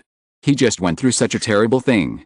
Are you going to tell him this now?" Fudge laughed dryly twice, but his attitude remained firm, and he spoke to Charles with a bit of temptation. "Just think about it. You'll be a star in the wizarding newspapers. You will be the new generation of the boy who lived. You know the boy who lived? He is a legend in the wizarding world. When you enter school, all your classmates will look at you with admiration, including those pretty girls. He Just think about that scene. A hint of sarcasm emerged in Charles' heart. It is true that hearing about someone is worse than meeting him in person. Cornelius Fudge is a politician who, in the original book, would do anything for his political career. Even things like the return of Voldemort were dismissed as fallacies, which ultimately gave the Death Eaters ample time to develop and led to the fall of the Ministry of Magic. Many fans of the original Harry Potter novels jokingly call him an undercover Death Eater. Looking at him now, he is indeed a complete power-hungry animal. It's a pity that the chips that Fudge took out were only good for deceiving those naive children, but inside Char's body is the soul of an adult, the boy who lived. Whoever wants to do this kind of thing, which only has a title but no benefits, can do it. The outstanding individuals in the previous life's unit are still useful when evaluating professional titles. So after a moment, Charles repeated the question, "A star? Worshipped by thousands of people?" Fudge nodded repeatedly. "Yes, that's right." In Fudge's opinion, no child could withstand such temptation. What he never expected was that Charles' expression was extremely firm and full of responsibility. "Minister Fudge, if you have paid attention to me, you will know that I am also a household name in the Muggle world. I have always believed that public figures need to have their own sense of responsibility. I must tell the truth about the incident and Dake's evil deeds. This way, justice can be enforced, parents and children will pay more attention to safety protection, and such things may not happen again in the future. I, Charles, am a man of steel. I will never hide the truth just for a name. This price is not enough to buy me off." Dumbledore, who was standing aside, had a relieved smile on his face. Charles is a child with such courage and determination, and such a strong sense of responsibility. A Gryffindor for sure. Fudge looked embarrassed. His plan was exposed by the kid Charles, and he was scolded in return. This made the old fox feel so painful that he wanted to leave this embarrassing scene as soon as possible. But if Ciel really exaggerated the truth and had it widely reported in the wizarding newspapers, the people of the wizarding world might be aroused and his position would be really unstable. Fudge endured the embarrassment and stayed here. There was sweat on his forehead as he racked his brains to think of a way to make Charles change his mind. Only then did he remember that the information he had read mentioned that Ciel was a genius student who was well known throughout the Muggle world. In Britain he didn't take it seriously at the time. But it turned out that using his celebrity status to seduce Charles was totally ineffective. So what other ways are there to calm the situation? An idea flashed through Fudge's mind like lightning. He remembered that the information also mentioned that Charles seemed to have a special obsession with eating. Looking at Charles's performance after he woke up, it can be seen that the information is true. As soon as he thought of this, Fudge had an idea and put forward another condition. Mr. Evans, in order to express our apology and compensation to you, all your food expenses in the wizarding world will be reimbursed by the wizarding world. As soon as these words were spoken, Ciel, who was busy preparing the patient's meal, immediately raised his head with a strange look in his eyes. "Minister, are you serious? What? Can the magic world reimburse for what you eat, even if I have a big appetite and a little bit of pica? Is that okay?" Hearing Charles' question, Fudge was overjoyed and nodded seriously. "Yes, it's all right. We can sign an agreement now, and the Ministry of Magic will guarantee your food expenses permanently." The next moment, without any hesitation, Charles said firmly, "Make a deal." At the same time, he also sighed sincerely. "Minister Fudge, you are such a good man." When Charles expressed his admiration and agreed to the condition, Dumbledore, who had been so pleased just now, almost pulled his beard off. "No, weren't you still strong and unyielding just now? Now you agree to this just for food reimbursement?" "Charles Evans, I was wrong. You are definitely not a Gryffindor Hufflepuff for sure." Fudge smiled like an old fox, with a feeling of pride surging in his heart. "I am truly a genius, Fudge. I was able to see through this child's weakness so easily and resolve the political crisis at a negligible cost. I was even able to use this opportunity to promote the humanitarian concern of our Ministry of Magic. As for food reimbursement, how much can this child eat? Even if we let him eat for 100 years, can he still bankrupt our Ministry of Magic?" Chapter 10. This is a good deal. Minister Fudge is a very kind person. At this moment, Fudge glanced at Dumbledore, who had a wonderful expression on his face beside the bed, and for the first time he felt proud. God knows how much he fears the threat posed by Dumbledore to his power. After all, this famous white wizard is not only powerful, but also has many students all over the world. If Dumbledore had any intention of taking over as Minister of Magic, Fudge believed that he would be swept away in the next moment. Therefore, Every time he faced Dumbledore, Fudge was under tremendous pressure, but this time, Fudge felt that he was really a genius. A political crisis was resolved at only a small cost. I believe that if Dumbledore saw this, he would be very wary of his methods and would not dare to underestimate me again. Then, as if afraid that Charles would go back on his word, Fudge immediately called the official in charge of drafting the proposal from the Ministry of Magic and had him draft a document on the spot as quickly as possible. Immediately after Charles signed his name, Fudge stamped the seal representing the Minister of Magic. After the seal was stamped, Fudge breathed a sigh of relief, as if a huge rock pressing on his chest had been removed. Well, dear Ciel, you can have a good rest and eat whatever you like. You don't have to save money for our Ministry of Magic. The Ministry of Magic exists to serve wizards, especially young wizards like you. We still have some things to take care of. See you later, Ciel. Fudge said goodbye to Charles warmly, and then walked out of St. Mungo's Hospital with his staff. Just after leaving the ward, his staff could not hide their admiration and were completely convinced by Fudge. Minister, your skill is simply too high. When I heard Ciel say that he wanted to make the truth public, I panicked and didn't know what to do. Only the minister could come up with such a genius solution. Paying for food expenses? Such a trivial condition directly solves such a big problem. It can even allow us to publicize it and show the entire wizarding world that our Ministry of Magic cares for the disadvantaged. Wonderful, really wonderful. Facing the flattery of his staff, Fudge felt elated, and the corners of his mouth were like flying AK bullets, and he couldn't suppress it no matter what he did. Although his staff would flatter him on weekdays, it was somewhat exaggerated. How could it compare with this sincere flattery? Normally, just a child. It's easy to deal with. The key is to understand people's hearts. Dumbledore is great, haha, but he doesn't understand human nature, so he can't be the Minister of Magic. Just as Fudge was leaving St. Mungo's Hospital while chatting with his staff, an owl from St. Mungo's Hospital flew out and threw a bill into Fudge's arms. Fudge laughed. It seems that our Ciel couldn't wait to use his privilege.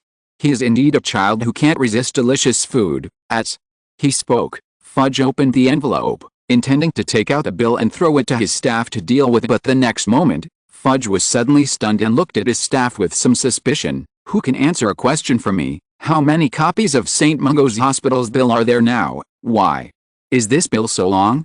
They wouldn't use the accounting method that counts the strange-tasting beans by the piece. Suddenly, Fudge had a bad feeling in his heart. He quickly looked at the details of the bill and was completely stunned. St.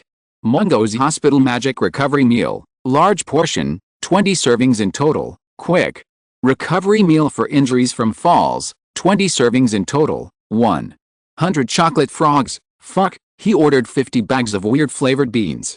Is Ciel planning to open a small store? Fudge suddenly turned his head and looked at the staff he had found to formulate the magic agreement, and asked with a somewhat unfriendly look, when you drafted the agreement, did you write clearly that it would only take effect when Ciel himself consumed the food? The Ministry of Magic will not reimburse for packaging and reselling.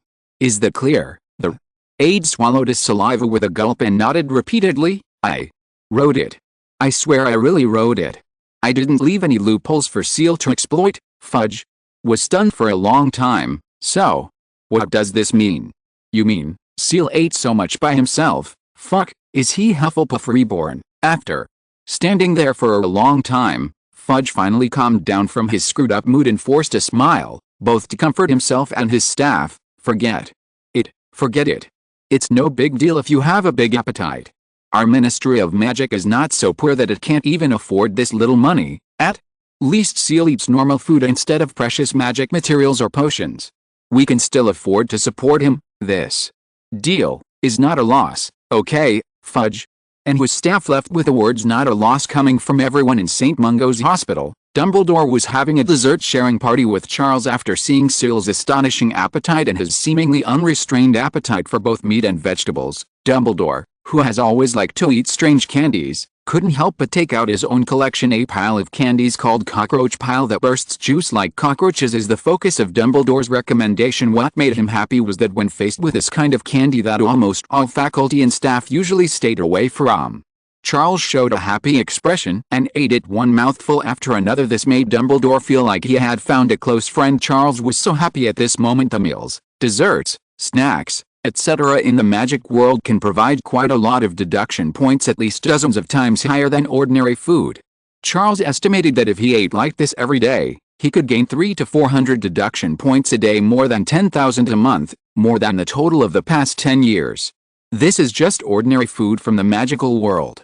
If Charles eats something strange, such as magical animals that contain a lot of magic power, some alchemical items, potions, etc., the points he can get will increase significantly. Of course, if he continued to eat like this, Charles's family fortune would not be enough. In addition, the wizarding world must use wizarding currency to purchase things, and Muggle currency can be exchanged for wizarding currency, but there is a limit every year. In the original book, Hermione's father is a dentist, and the family is quite well off, so it is impossible for them to lack Hermione's pocket money. But if Hermione wanted to buy something, she still had to save money hard. With the way Ciel eats, the limited amount of gold galleons he can exchange each year is barely enough to fill his stomach. But who could have made the kind-hearted Minister Fudge sign such an agreement with Charles, leaving him completely worry-free? Thinking of this, Charles' impression of Fudge was completely refreshed. What Death Eater undercover, what Death Eater without the dark mark, what hero of Voldemort's return? I, Charles, will not allow you to slander Minister Fudge like this. Minister Fudge is truly a kind man. Chapter 11, The Banishing Spell. Headmaster Dumbledore doesn't know how to cheat. When Charles was admiring Minister Fudge's wisdom, bravery and charity, Dumbledore looked at Charles's seemingly bottomless appetite, and after being dumbfounded, he also showed an expression of laughter. Generally speaking, Hogwarts will consider many aspects when deciding which house a child is suitable for. Sometimes, the results of the division are often unexpected, but seeing you, Ciel, I can conclude that no house is more suitable for you than Hufflepuff. I think our Minister Fudge must be bleeding right now. As he spoke, Dumbledore took out a thick envelope and handed it to Ciel. On the envelope was the emblem of a lion, eagle, snake and badger. These were the Hogwarts admission notices that had haunted countless children who had read Harry Potter in Ciel's previous life. Although it's a little late and this isn't a very suitable place, let's open it and take a look. Dumbledore blinked. Charles also opened the envelope. Inside was a classic passage that he could recite by heart, as well as a long list of items to be purchased. Ciel watched it intently, while Dumbledore waited patiently by the side, with a smile of joy on his face as he saw that new students were about to enroll. But even Dumbledore probably couldn't have imagined what Charles was thinking at this moment. It's 1991 now. I remember that in the original book, Harry Potter entered school this year. That means Harry Potter and I are in the same class. Tisk. There will be more fun in the future. Ciel had no interest in getting involved in the original plot and personally experiencing the house games arranged by Dumbledore, but he still has some ideas about some of the things that appear in the plot. For example, the Philosopher's Stone will appear in Hogwarts this year. This is an alchemical item that is famous in the history of the wizarding world. The magic power contained in it is enough to create the elixir of immortality. If I could eat the Philosopher's Stone, how many deduction points would that give me? In addition, there are also many appetizers before the level of obtaining the Philosopher's Stone. The three-headed dog of hell is an extremely rare magical animal. If you roll dog meat 3 times, even gods can't stand still. It must be delicious, right? There is also the devil's snare. When I watched the original movie, I felt that this thing looked a bit like spicy strips. It would be nice to dip it in chili powder. The potions that Snape, the master of potions, put his best effort into preparing must be able to provide a lot of deduction points. In the years that followed, there were Dementors, dragons, and the like. There are so many giant octopus spiders in the Forbidden Forest. If we raise them properly, we can't eat them all. We simply can't eat them all. Not to mention the 1,000-year-old basilisk hidden in the Chamber of Secrets, and the Ravenclaw item in the Room of Requirement. Just thinking about it makes Charles go crazy. Even though his total number of deduction points has now reached 100,000, it is still a drop in the bucket in Charles' opinion, and is not enough. There are so many spells in the wizarding world. If I want to become more comprehensive, I must at least master 7 or 8 of them, right? Even for low-level spells like the luminescent spell, to deduce it to a level with powerful power, it would require at least millions of deduction points, not to mention that more advanced spells consume deduction points at a geometric rate. It's a bottomless pit, and no matter how many deduction points you have, it's not enough. Ciel couldn't wait to go to Hogwarts and feast on food.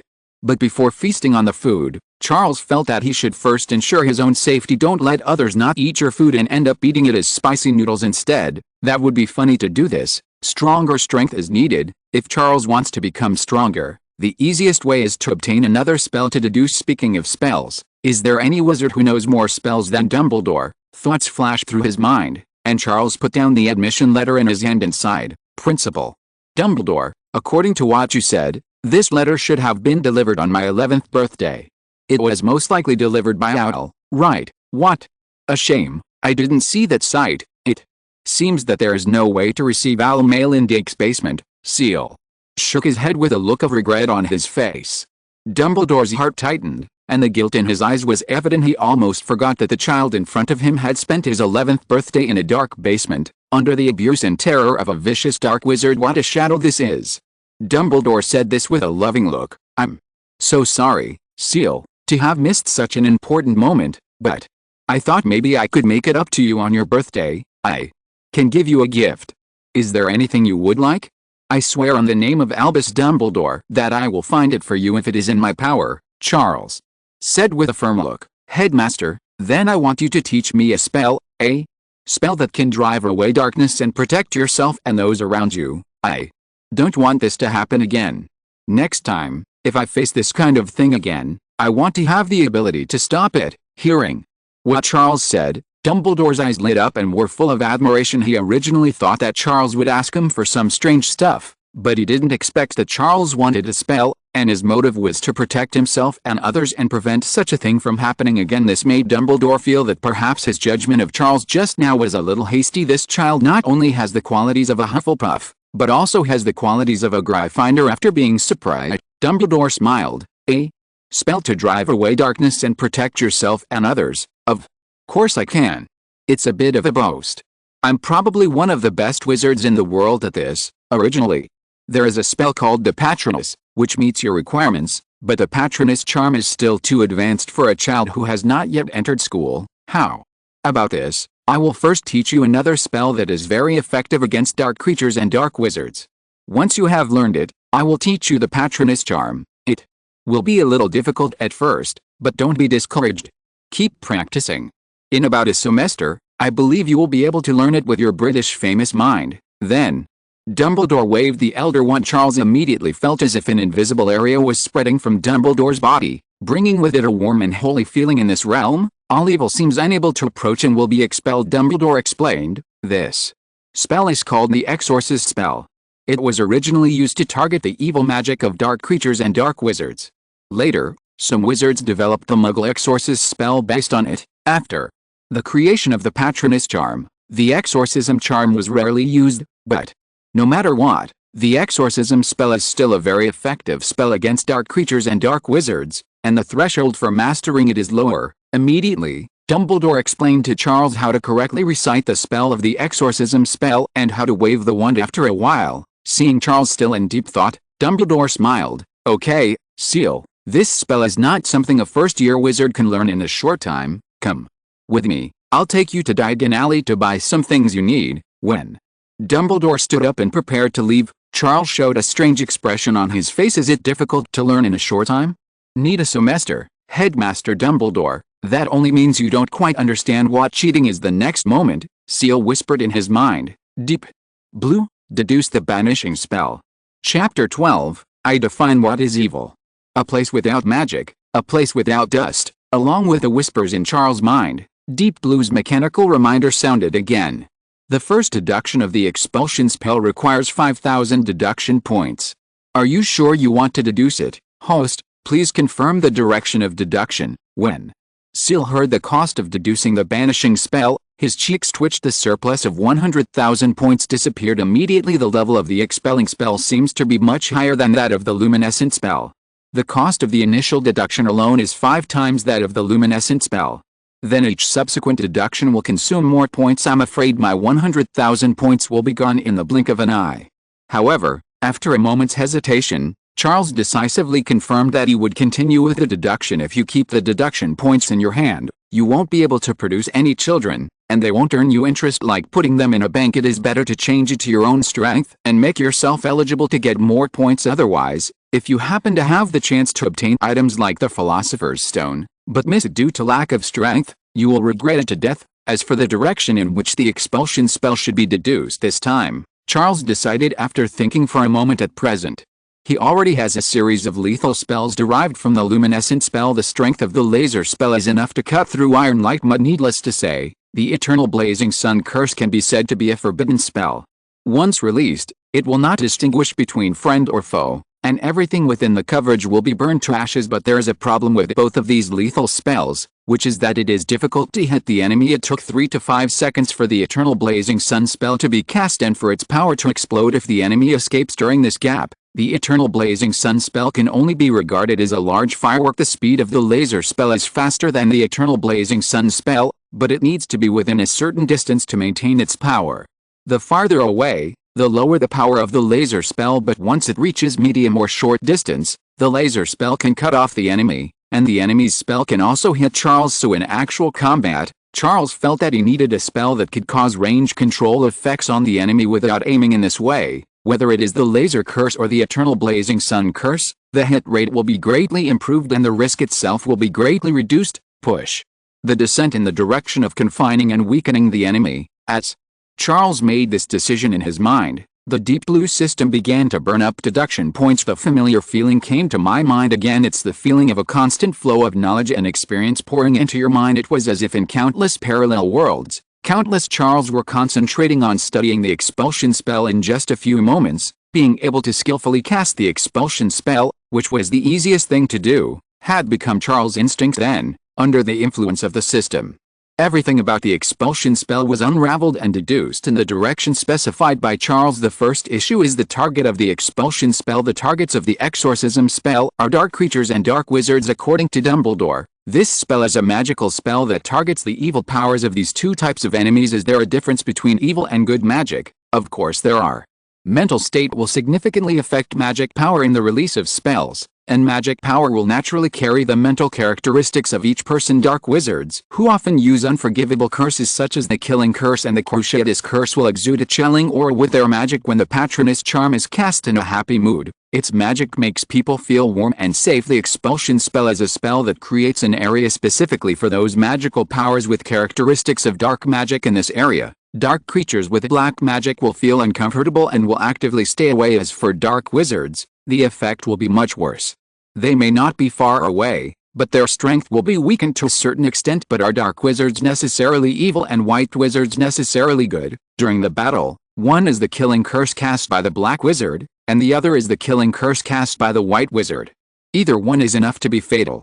Therefore, the first step in the deduction of the banishing curse is to expand its range of action. It not only works on dark wizards and dark creatures, but also on any object that Charles wants to work on. I should be the one to define what is evil. Those who stand opposite me and are my enemy are evil and must be punished by the banishment spell. Soon, the deep blue system gave a cold mechanical prompt sound. The initial deduction of the exorcism spell has been completed, and the host has obtained the complete exorcism spell. After casting the complete expulsion spell, all magical creations shrouded in the invisible realm can be expelled by the host. The more people are designated for expulsion, the smaller the expulsion effect will be. The fewer and more concentrated the people are designated for expulsion, the stronger the expulsion effect will be. The subjects who are deported feel weak, sick and frightened. If the target is too powerful to be banished, the banishment effect can still reduce some of its magic power. Charles was delighted when he saw Deep Blue's introduction to the complete expulsion spell. Although the control of area effects is not the so-called hard control, it is enough to achieve miraculous effects in the battle with wizards. Wizards need to concentrate when casting spells. Even if you have already mastered a spell, if you are in panic or fear, there is a high possibility that it will fail to be released or the spell will get out of control. For example, when Harry Potter faced the Dementors in the original book, even though he had mastered the Patronus charm through daily practice, he was unable to cast it many times due to fear and despair. Ciel's complete expulsion spell can target the enveloped wizards, making them panic and frightened. If a wizard with a weak will is targeted by a complete expulsion spell for the first time, his spellcasting will most likely be interrupted, and such a gap is enough to greatly increase the hit rate of the laser spell or the eternal blazing sun spell. However, if it is a wizard with strong will and experience of many battles, it may be difficult to interrupt his spell with a complete expulsion spell. This made Charles frown slightly, so after a moment, he said it again in his mind. Deep Blue, secondary deduction. The next moment, A reminder sound came from Deep Blue. Consume 50,000 points and perform the expulsion spell a second time. Boom. A slight dizziness appeared in Charles' mind in Deep Blue's deduction. He seemed to see the essence of the so-called expulsion and weakening effects of the expulsion spell. Its essence is to weaken the magic power of the designated object. Fear, panic, etc. are all reactions after magic power is reduced. So is there a possibility that instead of weakening the magic power, it could be eliminated? Range ban magic. Without magic power, even for just 1 second, even a battle-hardened wizard would not be able to cast any spell. Don't even think about apparating. If it were an ordinary wizard, it would take his entire life to deduce the exorcism spell to this level. Talent, persistence, time, and inspiration are all essential, but Ciel has Deep Blue. As long as there are enough points, the life of an ordinary person is just a moment in Deep Blue. With countless deduction points, miracles can be created. After the dizziness ended, Deep Blue's reminder sounded in Ciel's mind. The host has obtained the range spell, Dust-Free Land. Chapter 13, Principle. Can you lend me your wand? The Dustless Land Curse, as the name suggests, once cast, any magic power that is not permitted by the host will be excluded from the range. All wizards affected by the Dustless Land will be prohibited from releasing magic power for a short period of time. The stronger the magic power of a wizard, the shorter the duration of being affected. However, unless the targeted antidote is cast in advance, the magic ban effect cannot be exempted. When he saw the spell of the Pure Land, Charles' heart was instantly filled with uncontrollable ecstasy. Can it really ban magic in a wide area? Deep Blue, awesome. Compared with the expulsion and suppression effects of the previous complete expulsion spell, the magic ban is much stronger. The complete expulsion spell can only weaken the enemy's magic power, causing the enemy to feel fear, panic, etc. But in the Dustless Land, magic power is really banned. For wizards, magic is more important than hands and feet. Moody lost his eye, but he was able to install a magical eye that is said to be able to see everything. In the original book, Wormtail lost an arm in order to resurrect Voldemort. And Voldemort gave him a powerful arm. It can be seen from this that the loss of hands, feet, eyes, etc. will not have much impact on wizards.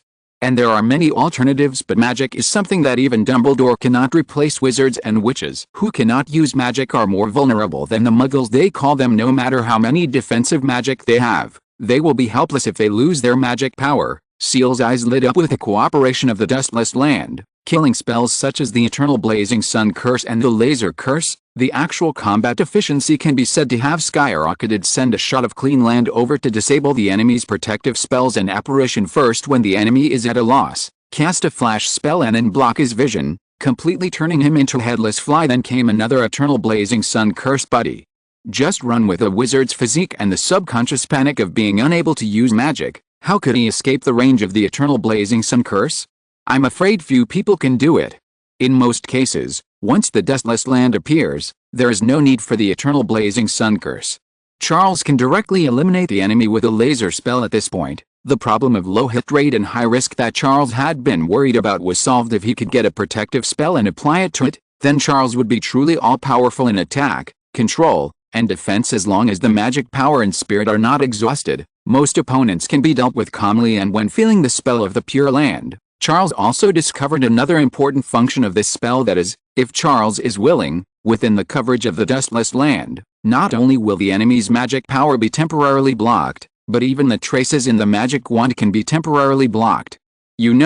The trace was set up by the Ministry of Magic to prevent underage wizards from abusing magic when they are out of school. It can record every spell cast by underage wizards using wands, and can be called up by the Ministry of Magic when needed. In other words, this thing is actually equivalent to portable surveillance in the magical world. Unless you are awesome enough to cast spells without a wand while you are still a minor, the Ministry of Magic will be able to find out every spell you cast if they want to. In the original book, Harry Potter almost faced imprisonment because he cast a spell in the Muggle world because he didn't know the existence of thread. Ciel didn't want to be tied down for the next 7 years and have to consider the Ministry of Magic and trace in everything. Moreover, if the effect of the spell he had deduced by Deep Blue was leaked, it would attract many people's covetousness. When he didn't have enough self-protection ability, Charles didn't want to do that. The appearance of the Dustless Land Curse helped Charles solve this problem. What about carrying a portable surveillance camera?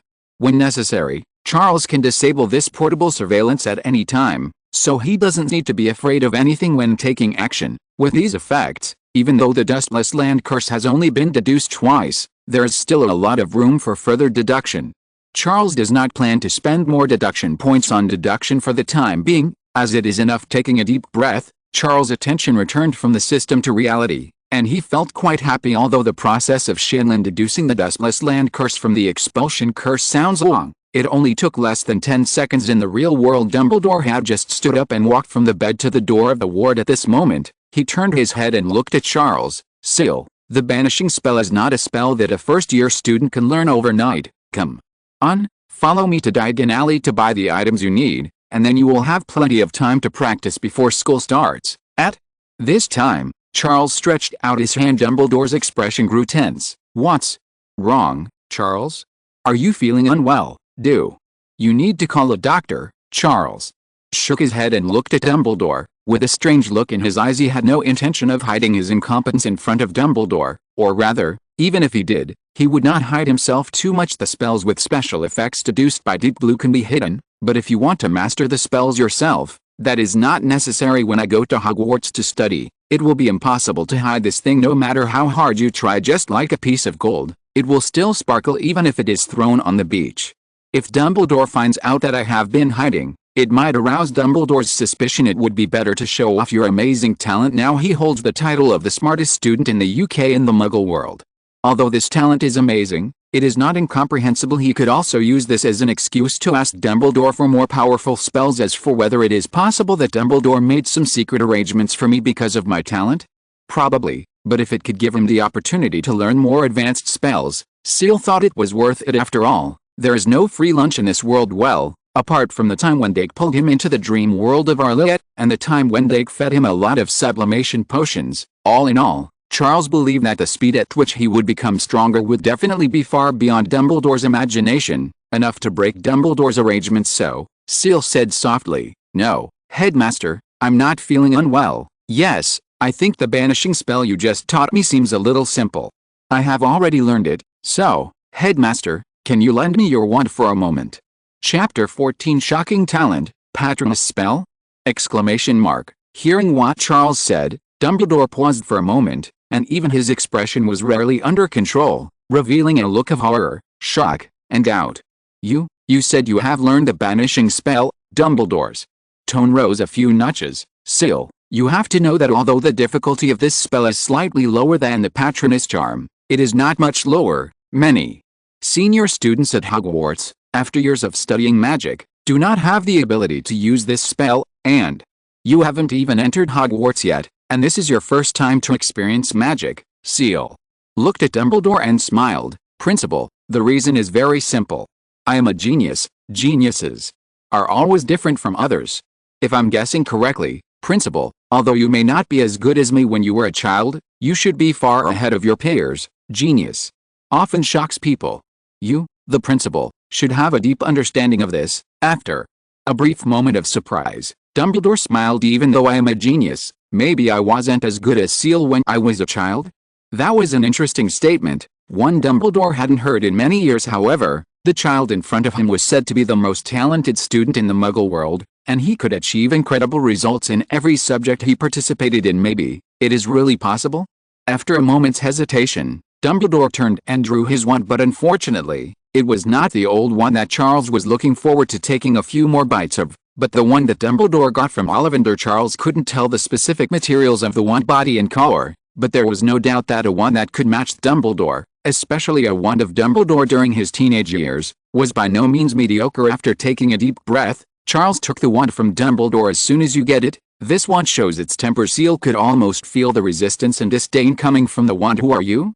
"I am Dumbledore's former wand." Even though it was sealed because Dumbledore got the Elder Wand, "I am not someone who can use it." Charles raised his eyebrows, and when he looked up he saw Dumbledore's smiling eyes. Dumbledore blinked. "Ciel, this wand is the first one I use. I carefully selected it at Ollivander's. Well, I had a bad temper when I was young, so this wand that matches me also has a rather unruly character." "How are you feeling?" This wand seemed to be Dumbledore's test of Charles's so-called genius. "Am I more talented than I was back then? That would at least be enough to make this former magic wand of mine feel recognized, right?" In response, Ciel's lips curled up into an interested smile. "Does the wand have a temper?"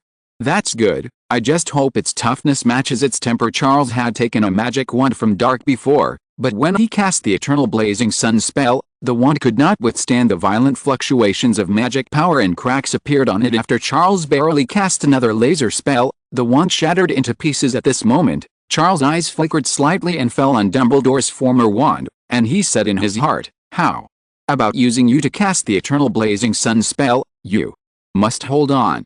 The next moment, the wand, which was originally full of resistance, seemed to feel the magic power that Charles was gradually gathering, and the horrible spell that he was about to release with it. Fresh flowers and fireworks immediately gushed out from the tip of the magic wand, and in an instant the place was filled with flowers. If the magic wand could speak, it might have shouted out at this moment, "There is only one sun in the sky, and Ciel is the only sun in my heart." Dumbledore, who was watching with great interest, was also surprised to see the unscrupulous state of his original wand. "No, although I haven't used it for many years. I remember that the character of this wand is not like this. It has always sneered at things like spitting out flowers and fireworks, so why has it become like this now? Has it been because I have been ignored for too long and feel lonely?" While Dumbledore was still surprised, feeling the wand in his hand becoming obedient, Charles grinned, gripped it tightly, and waved a gesture of the exorcism spell with flawless posture. The next moment, an invisible and intangible magical field filled with warmth and a sense of security spread out, covering the entire room. When seeing this perfect expelling spell, Dumbledore couldn't help but exclaim. After a moment, he looked at Charles with a surprised look. "Ciel, even I can't find any fault with your banishing spell. Perfect. It's as if you've been practicing day and night for decades. I've never seen a more perfect banishing spell." Dumbledore couldn't help but ask, "How did you do it, too?" "This," Charles gave a righteous reply, "I was able to do all this thanks to my talent and hard work. There are 0 factors other than talent and hard work." Hearing these words, Dumbledore couldn't help but sigh. Talent and hard work, what an amazing talent. In a trance, he seemed to recall that the headmaster of Hogwarts seemed to look at him with the same eyes and said similar words to him. Dumbledore never imagined that all these years later, one day he would use the same eyes to say the same words to another boy. That Charles Evans in front of him was undoubtedly a magical genius who surpassed himself. This made Dumbledore feel excited. Over the years, he has been blaming himself for not guiding Tom Riddle well, which eventually led him to become Voldemort, a scourge to the wizarding world. Now, he met a student who was more talented than Voldemort. "Perhaps I can make up for the mistakes I made back then and guide Charles Evans back on the right track, especially since Charles Evans is different from Voldemort. Back then, Voldemort was only interested in those advanced dark magics, but Charles is obviously more passionate about defense against the dark arts than I. Must not dampen Charles' enthusiasm. I will guide him in the direction of white magic and teach him the magic of love." Dumbledore's eyes grew fierce. "Ciel, I told you before that when you learn the banishing charm, I will teach you the more advanced patronus charm. Now that you have done it, I cannot break my promise. Look carefully. This is the patronus charm that most adult wizards will never be able to use in their entire lives." Dumbledore waved his wand, and Charles became extremely excited. The expulsion spell can deduce powerful magic like the dustless land. So what can the patronus spell deduce? In addition, what would be your patron saint? If you're listening to this novel on a channel other than Fanfic World, it means they downloaded and uploaded it without effort. We cordially invite you to visit our channel, Mundo Fanfic Novelis. There you'll find the original version of this story, and you can explore many other novels of various genres. We're waiting for you to immerse yourself in a world of incredible novels. Chapter 15, Apparition. Can the professor do it again? Under Charles's expectant gaze, the tip of the old wand in Dumbledore's hand burst into silver light. A silver phoenix with its head held high emerged from the silver light, spread its slender wings, and circled in the ward for several weeks with its long tail feathers dragging, then rushed out of the window and disappeared without a trace. Charles' eyes showed shock. Even though I had seen the patronus charm being cast in movies in my previous life, the shock was completely different from witnessing it with my own eyes. Dumbledore's phoenix patronus exudes an aura of power and nobility that is visible to the naked eye. Just like Dumbledore's terrifying talent and strength, it is completely different from the patronuses of other wizards in the magical world. This also made Charles more excited. What would be your patron saint? At this time, Dumbledore began to explain the conditions for casting the patronus charm. After just finishing talking about the wand-waving posture, Dumbledore wanted to extend the topic and talk about the noble spirit of love, tolerance, and kindness behind the patronus charm and how it affects the patronus. But at this moment, Dumbledore seemed to suddenly remember something. His expression suddenly changed, and he showed an apologetic look to Charles. "I'm sorry, Ciel, but I'm afraid this is all the instruction we'll have for today. I remembered something urgent that I must do right away. I'm going to take you to buy textbooks and a wand. Professor McGonagall will come over later." After saying this, Dumbledore's figure disappeared from the spot, and at the same time a sharp explosion was heard. He disapparated away. There was a strange look in Charles' eyes. Dumbledore's departure was a little too hasty.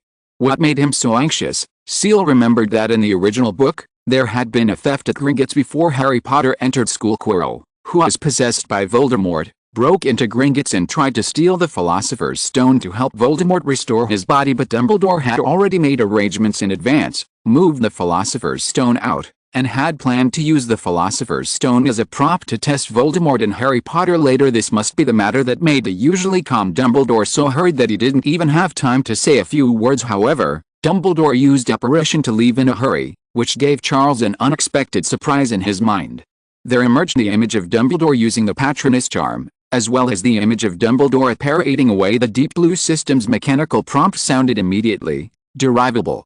Knowledge detected. Patronus charm. Apparition. Do you want to deduce? Hearing the prompt, Charles was filled with surprise this time. I got not only the Patronus charm from Dumbledore, but also the apparition charm. To be honest, in Ciel's opinion, the application of the Patronus charm is a bit narrow. Even Dumbledore's Patronus can only be useful when fighting against dark creatures. Otherwise it has to be a messenger with such a narrow use. If Charles was not able to continue to deduce it, it would really be a shame for its high release conditions. But apparition is definitely one of the most incredible magics in the wizarding world. Not only is the threshold for use low, but the effect is also extremely powerful. You can travel through space by just turning a few times, and you don't even need a magic wand. It's really a bit perverted. Although there may be a risk of splitting, this risk is insignificant compared to the effect it involves on space. I don't know who developed the apparition, but this person is definitely a master of space spells in the magic world. If we carry out subsequent deductions, we will probably be able to develop more spells involving space. Charles showed an uncontrollable excitement on his face, and asked Deep Blue in his mind how many points were needed to deduce the two spells. The reply he got was like a bucket of cold water poured over Charles. It takes 10,000 points to deduce the Patronus charm for the first time. It takes 50,000 points to perform the first apparition. The Patronus charm was not a big deal, as Charles could still afford the 10,000 points if he gritted his teeth. After all, he still had nearly 50,000 deduction points left, but the apparition was outrageous. 50,000 points, which was almost enough for all the points that Charles had on his account now. As for why it is so expensive, Charles can understand it. Things related to space are mysterious no matter where they are placed. Even the general theory of relativity among Muggle sciences would take up a lot of points to deduce, not to mention the apparition that can allow people to travel through space directly. Ciel sighed. It takes 50,000 points to perform the first apparition. If it's performed a second time, it will take at least 100,000 or even hundreds of thousands.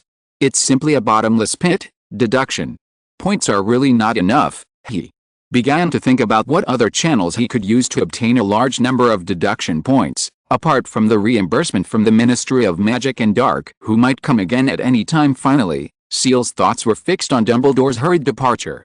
Quirrell, Two-Face, the Philosopher's Stone and Horcruxes are all good things. Charles couldn't help but lick his tongue, a hint of heat flashing in his eyes. There is a Philosopher's Stone in Hogwarts this year, and the Ravenclaw's diadem can be found in the Room of Requirement.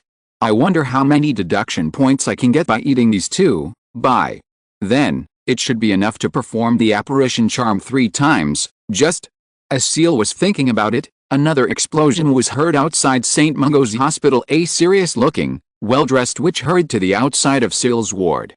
This was naturally Professor McGonagall, who Dumbledore mentioned would take Ciel to Diagon Alley. When she saw Ciel, Professor McGonagall's eyes were slightly red and she gave him a hug. Poor kid, such a terrible thing happened to him. Don't worry, as long as you go to Hogwarts, no one will be able to hurt you again. Feeling Professor McGonagall's sincere concern, Ciel nodded in gratitude. In the original book, Professor McGonagall can be said to be spotless. He is fair and just, yet also humane, and has absolute care for the students of Hogwarts. In terms of character, Dumbledore seems to be less reliable than Professor McGonagall. After a moment, Professor McGonagall calmed down. reached out her hand and took Charles's. Come, Ciel, I'll apprehend you to the leaky cauldron and teach you how to get into Diagon Alley. This process will be a bit disgusting, please bear with me. Then, with a loud bang, Ciel suddenly felt dizzy. He finally understood what the original book meant when it described the process of apparition as being like being flushed down a toilet. The space was distorting,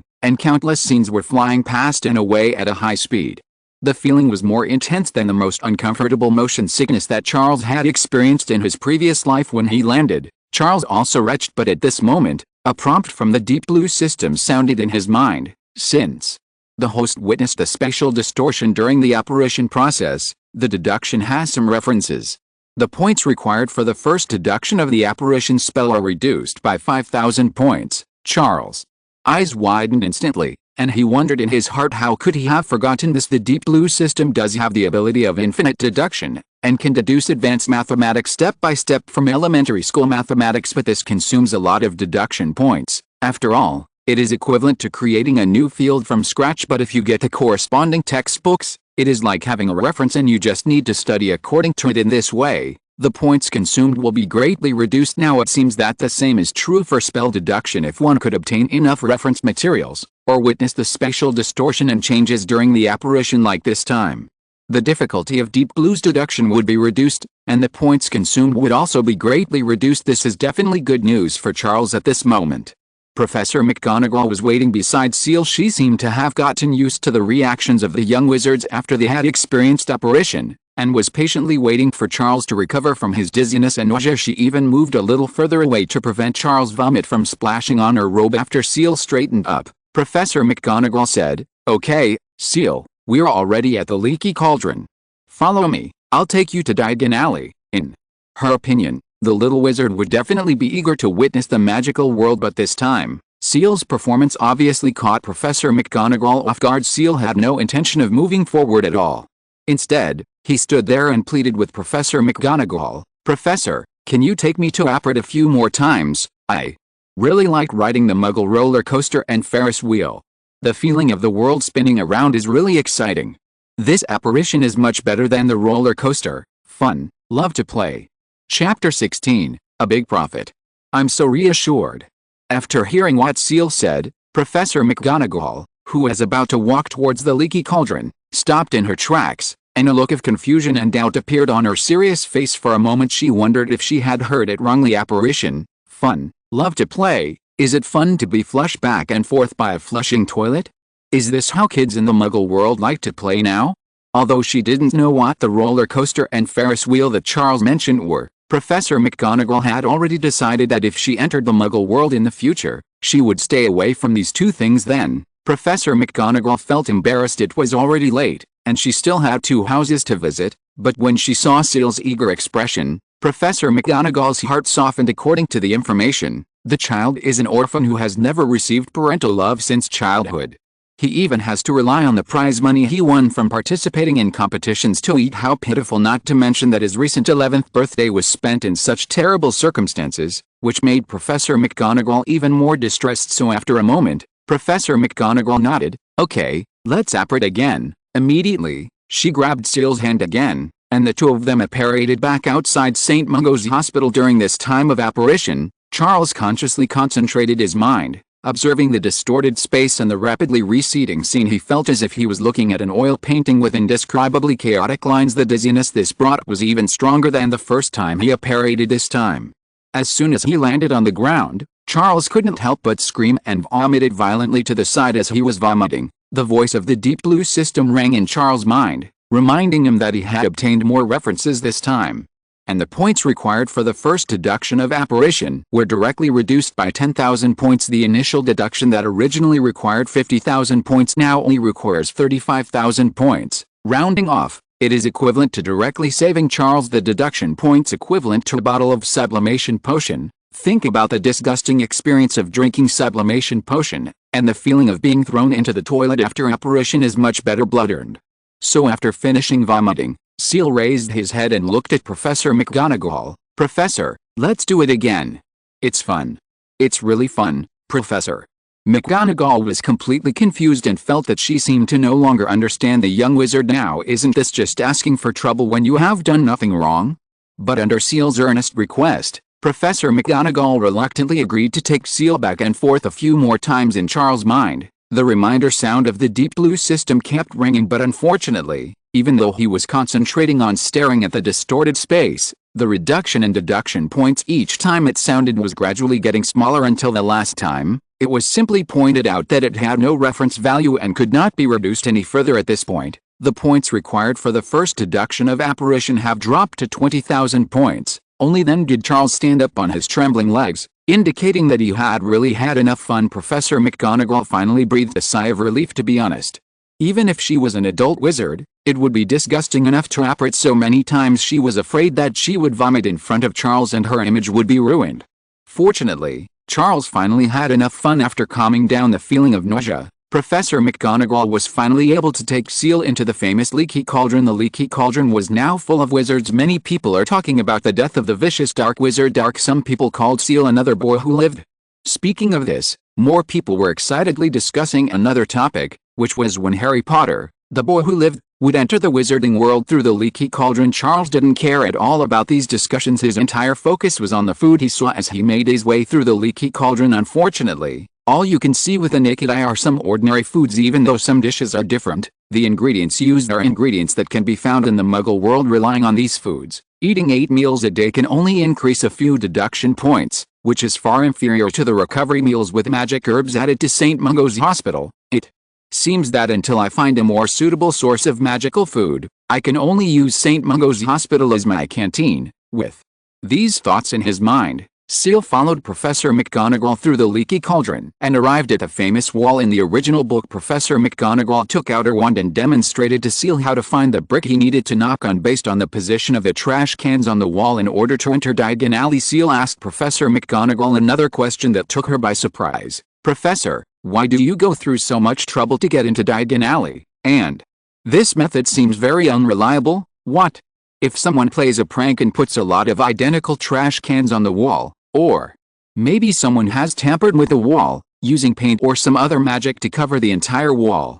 If we lose the reference point, wouldn't we be unable to open the door?" After hearing these questions raised by Ciel, Professor McGonagall's expression suddenly became very interesting, and she even gnashed her teeth, as if she remembered something in the past that made her furious. Then she looked at Ciel and asked with some hesitation, "Charles, why are you asking this? You're not the kind of kid who likes to play pranks, are you?" Charles shook his head repeatedly. "I swear I have no interest in pranks. My only hobby might be eating." Professor McGonagall was relieved a little, but she still reminded Charles, "When you enter Hogwarts in the future, you must be careful of the Weasley brothers. They did something like what you described, and it almost drove Mrs. Weasley crazy at the time. It took Mr. and Mrs. Weasley 3 full days to restore this wall." After giving the instructions, Professor McGonagall showed some confidence. However, after that prank, in order to ensure that the traditional way of entering Diagon Alley was not destroyed in any way, the Ministry of Magic invited someone to cast various spells on this wall to ensure that it could not be modified or deformed. Hearing Professor McGonagall's words, Ciel's eyes lit up. In other words, every brick on this wall has magical power and is a magical item, and the magic attached to it is very advanced. Professor McGonagall nodded with a hint of pride. "I am also involved in this project, and there are also many powerful wizards. We have all brought out our best skills. In addition, personnel from the Ministry of Magic will come regularly to maintain and replenish the magic power of the spells, so you can rest assured that there will be no accidents with this wall." Ciel also smiled in relief. "So this is all. These bricks are placed here. No one can take them away or move them. The Ministry of Magic will also maintain them regularly. I feel very relieved." Chapter 17 The Goblin Apparates. Professor McGonagall, damn it. Then Professor McGonagall drew out her wand and tapped a brick on the wall. The brick wall immediately began to ripple like the waves, and bricks began to move. After a few seconds, a door appeared in front of Professor McGonagall and Ciel. Professor McGonagall opened the door with a smile, revealing the bustling scene of Diagon Alley on the other side of the door, and welcomed Ciel. "Come on, Ciel, the magical world is just ahead." Charles' face was also full of joy, and he even pressed against the wall bricks next to the open door, kissed it hard, and then cheered. "Magic world, Here I come. Seeing how energetic Ciel was, Professor McGonagall couldn't help laughing, and the worry in her heart gradually subsided. She was originally afraid that Charles would be traumatized by the incident of being kidnapped by Dark, but now it seemed that Charles had forgotten it. This is a passionate child and very cute. I think it will be a good fit for our Gryffindor house, Professor McGonagall thought silently in her heart, already looking forward to the moment when Ciel would be announced as Gryffindor at the sorting ceremony. But she didn't know that when Charles was kissing the wall tiles, he was also thinking about something in his heart. I sucked on the bricks and gained 1 or 2 deduction points. As expected, even the magical bricks in the magic world are far inferior to the black reefs on the coast of Arlette. In the dream, Doc, my good friend, where are you? When can we meet again and take me to Arlette for a feast? After a moment, Charles warned himself, people, don't be too greedy. Although these wall tiles cannot be compared with the reefs in Arlette, they are almost as good as the magic recovery meals in St. Mungo's Hospital. The key point is that St. Mungo's Hospital is only so big, and can only supply a few magic meals every day, but there are at least a few hundred bricks on this wall, and the Ministry of Magic is responsible for its maintenance. If you take a few more bites of each brick, you can earn several thousand deduction points every day. How can you complain? It's nice to come here for a midnight snack at night. Then, Ciel followed Professor McGonagall through the portal and actually stepped into Diagon Alley. What greets you is the bustling scene of the first commercial street in the wizarding world, with various ancient shops lining both sides of the street. The streets were crowded with wizarding parents bringing their children to buy learning necessities. On this street alone, Charles felt that there must be thousands of people. In response to this, Charles said silently in his heart, J.K. Rowling, come out and apologize? What? Do you mean there are only 3,000 wizards in the whole of Britain? You're a novelist. What do you know about Harry Potter? At this time, Professor McGonagall took Ciel through the quaint streets and walked towards the magnificent Gringotts. As they walked, he also explained to Charles the information about Gringotts. What kind of bank is this in the wizarding world? It's the safest place outside of Hogwarts. Ciel nodded politely, but he was deeply skeptical. It seems that the 2 places mentioned by Professor McGonagall are not very safe. Starting from this year, there will be some accidents in Hogwarts every year, right? Not to mention Gringotts. This year Quirrell and Voldemort will break into the underground vault. To be honest, this is understandable. After all, although Voldemort could only possess Quirrell, he was once the Dark Lord, so it was understandable that Gringotts' methods could not stop him. But a few years later, the Harry Potter Triangle, 3 students who had not yet formally graduated from Hogwarts, were able to enter Gringotts under very tense circumstances, steal Hufflepuff's gold cup, and steal a dragon in the process. All I can say is that the defense that Gringotts is so proud of is really not that great. It is only thanks to the fact that there are not many bandits in the wizarding world. Thoughts flashed through his mind, but Ciel did not stop, following Professor McGonagall towards the door of Gringotts. Just as they were about to enter the gate, there was a sudden loud bang nearby. Then, a goblin figure appeared out of nowhere. If Professor McGonagall hadn't been quick to pull Ciel back, they would have both run into the apparating goblin. Charles paused and stared at the goblin. With a strange look in his eyes, Professor McGonagall thought Ciel was frightened by the creature and quickly explained, this is a goblin from Gringotts, an ancient race in the wizarding world. They are born with strong magical abilities, especially in the crafting of alchemical weapons.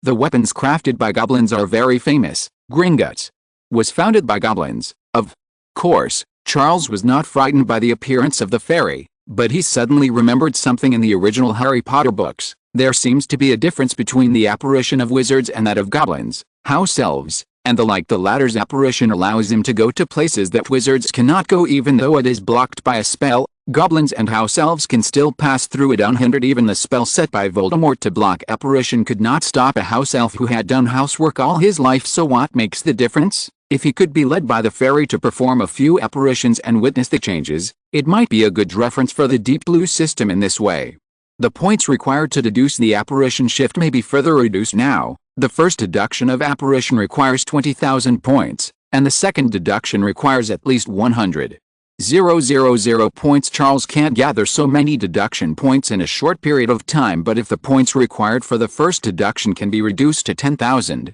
Charles can gather some points from other places and perhaps perform a second deduction of apparition in a short time.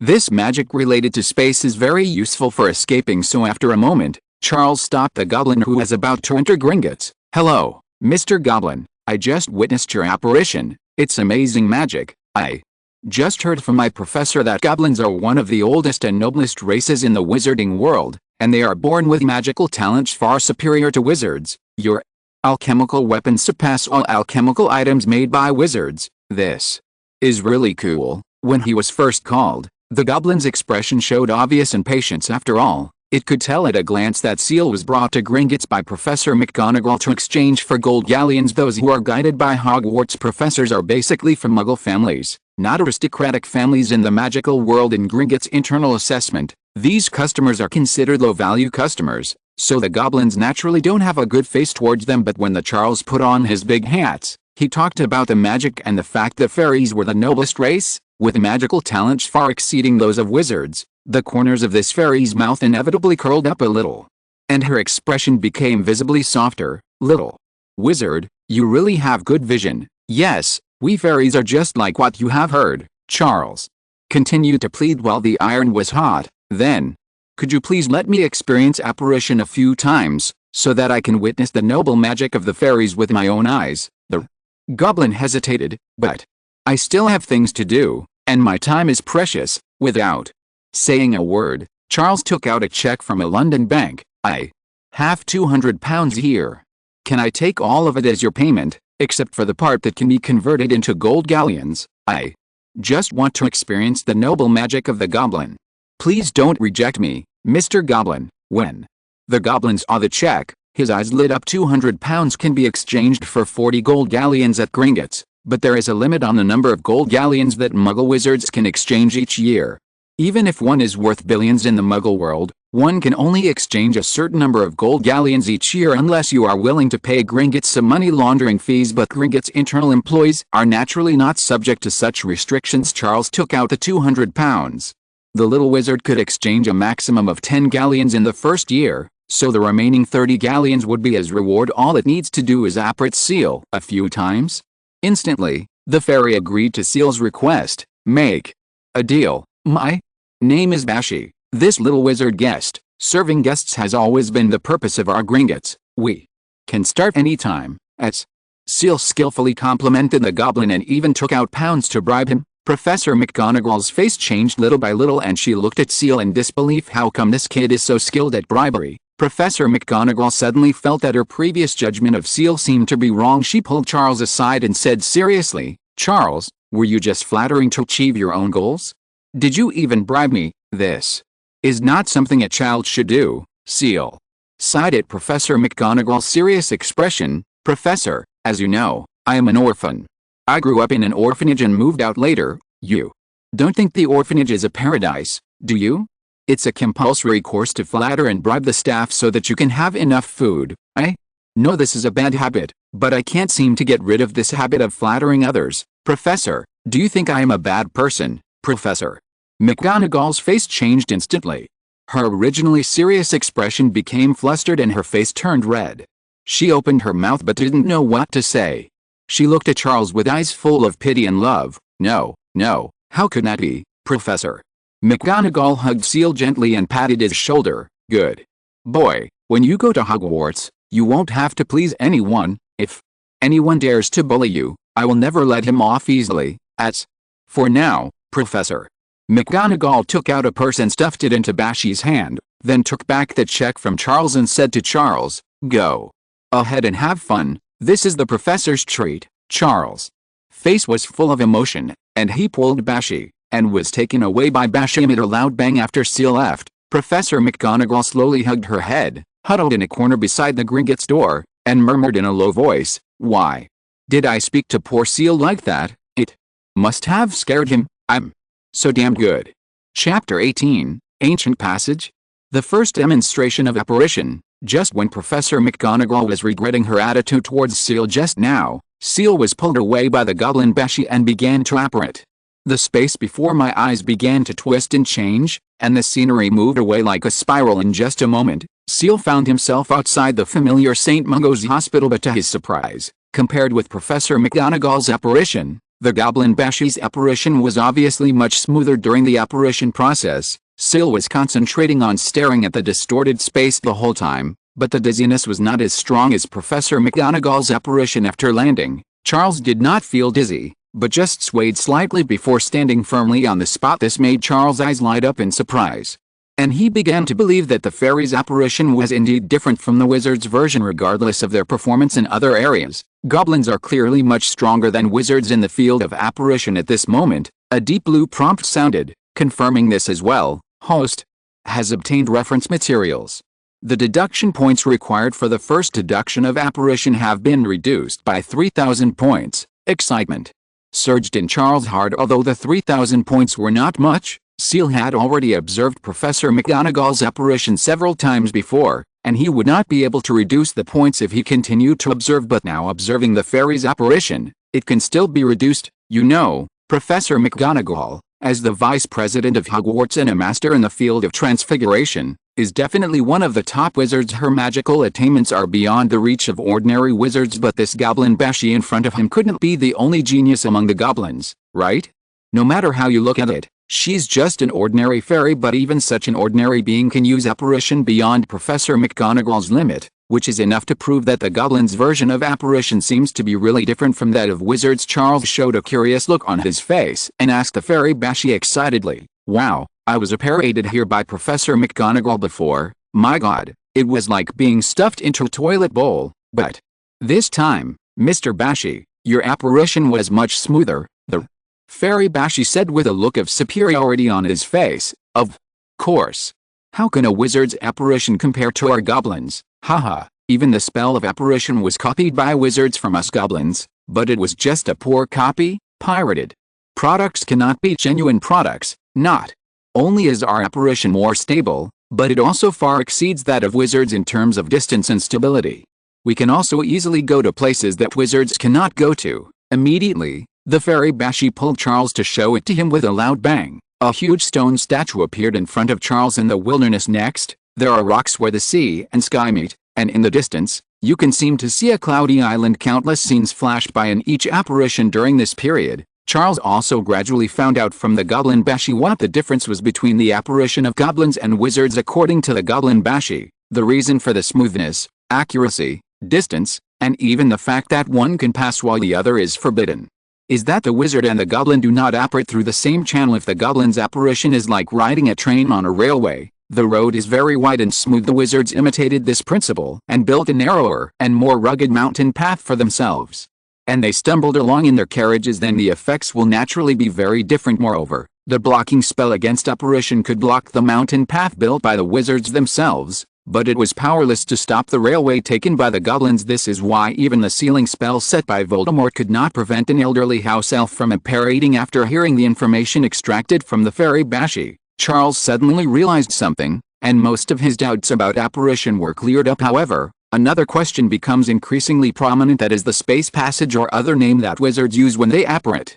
It is built by wizards themselves.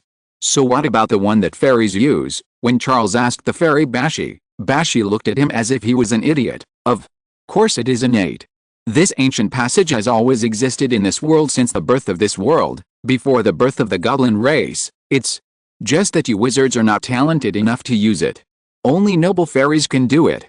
This is a talent we are born with. If you must use your human words, you should understand that this passage is a gift from God. Listening to Bashi's words, Charles' pupils shrank slightly. This so-called passage has existed in the world since the birth of the world, before the birth of the fairy race. The goblin Bashi even called it a gift from God. He seemed to have heard this argument somewhere before. Charles remembered that when he was abducted to the basement by Dark had muttered something frantically in his murmurs. He mentioned that some of the things left behind by the old ones, who once ruled this world in ancient times, have always existed in this world, but wizards and other races regard them as innate and ignore them. Pursuing these things and delving into ancient history, we will discover that there have been so many great beings in this world. Those incredible magics, tracing back to their origins, are all related to these great beings. So, is this passage, which is regarded as a God-given passage by the fairies, the same as well? Such thoughts flashed through Charles' mind, but he quickly suppressed them. This is not something he is capable of thinking about now. The first priority is to improve your own strength with peace of mind. Even if the era of the old ones mentioned by Dark will return, as long as you are strong enough by then, the old ones can be skewered and roasted. The next moment, Charles was brought back to the door of Gringotts by the Goblin Beshi. The Goblin Beshi said goodbye to Charles happily, saying that Charles was the most polite, intelligent and visionary little wizard he had ever seen. Mr. Ciel, you will definitely make a lot of money in the future and own an underground vault in Gringotts that will be passed down from generation to generation. When the time comes, I will definitely help you get a vault with the best location. In response to the fairy Beshi's blessing, Charles showed a meaningful smile. Really?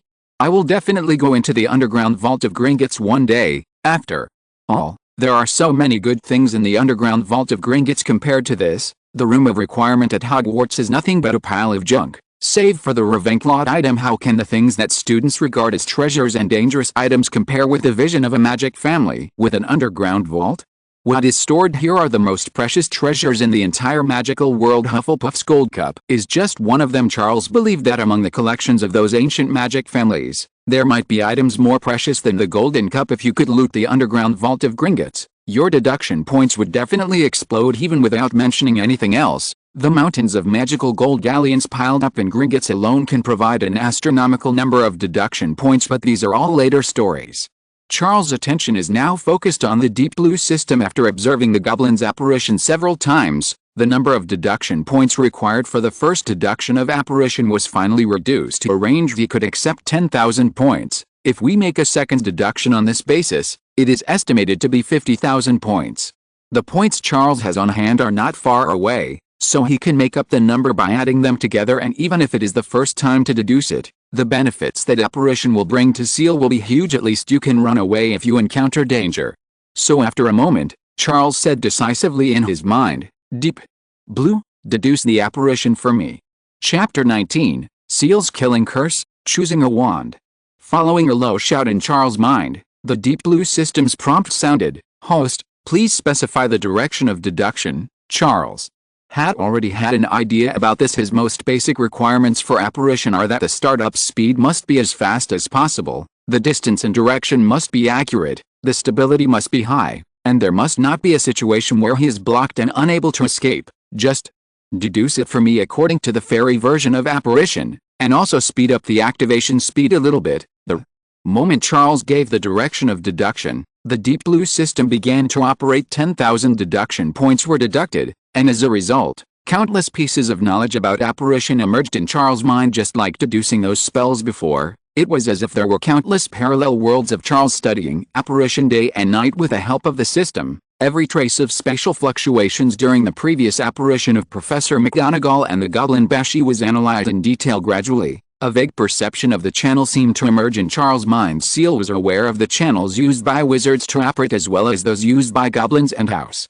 elves. The former is filled with traces of wizards' magic power and can be called the high-speed rail of the magic world. It is an extremely large magic project and can be said to be one of the highest crystallizations of magic. Whether it is the wizard who proposed the theory or the wizard who is responsible for its construction, they are all figures who will be remembered in the history of magic. The passages of the goblins and house elves exude a majestic, timeless ancient atmosphere, as if the passage of years and time could not shake these passages in the slightest. When he noticed it, Charles finally understood why the fairies, even after being defeated by wizards, still look down on wizards and claim to be a more noble magical race than wizards. Indeed, when it comes to the British Empire fleet, even beggars in the slums of London will hold their heads high with pride. The same is probably true for the fairies who can sense that ancient magic soon. The reason why wizards could not use the goblin channel was revealed in the deduction. In fact, it is very simple. In addition to the fact that 99% of wizards cannot sense this channel, the remaining 1% also faces the problem of magic certification. If you don't have the special magic of fairies or house elves, it's like not having a ticket for this passage, and you can't use it even if you can sense it. Most wizards are not capable of solving this problem. Wizards who are proficient in transfiguration, such as Dumbledore and Voldemort, can of course use some means to magically transform themselves so that they can possess some of the characteristics of goblins, but it is obvious that even a dark wizard like Voldemort, who can turn himself into half human and half ghost for the sake of power, would rather make his face more like a snake than be associated with races like goblins and house elves, not to mention Dumbledore. But all this is not a problem for Charles, who owns Deep Blue. Sufficient deduction points can solve everything. A moment later, in the deduction, Charles obtained a method to disguise his own magic power and forge a ticket to switch freely between the two channels. The Deep Blue reminder sounded again. The First deduction of apparition is over.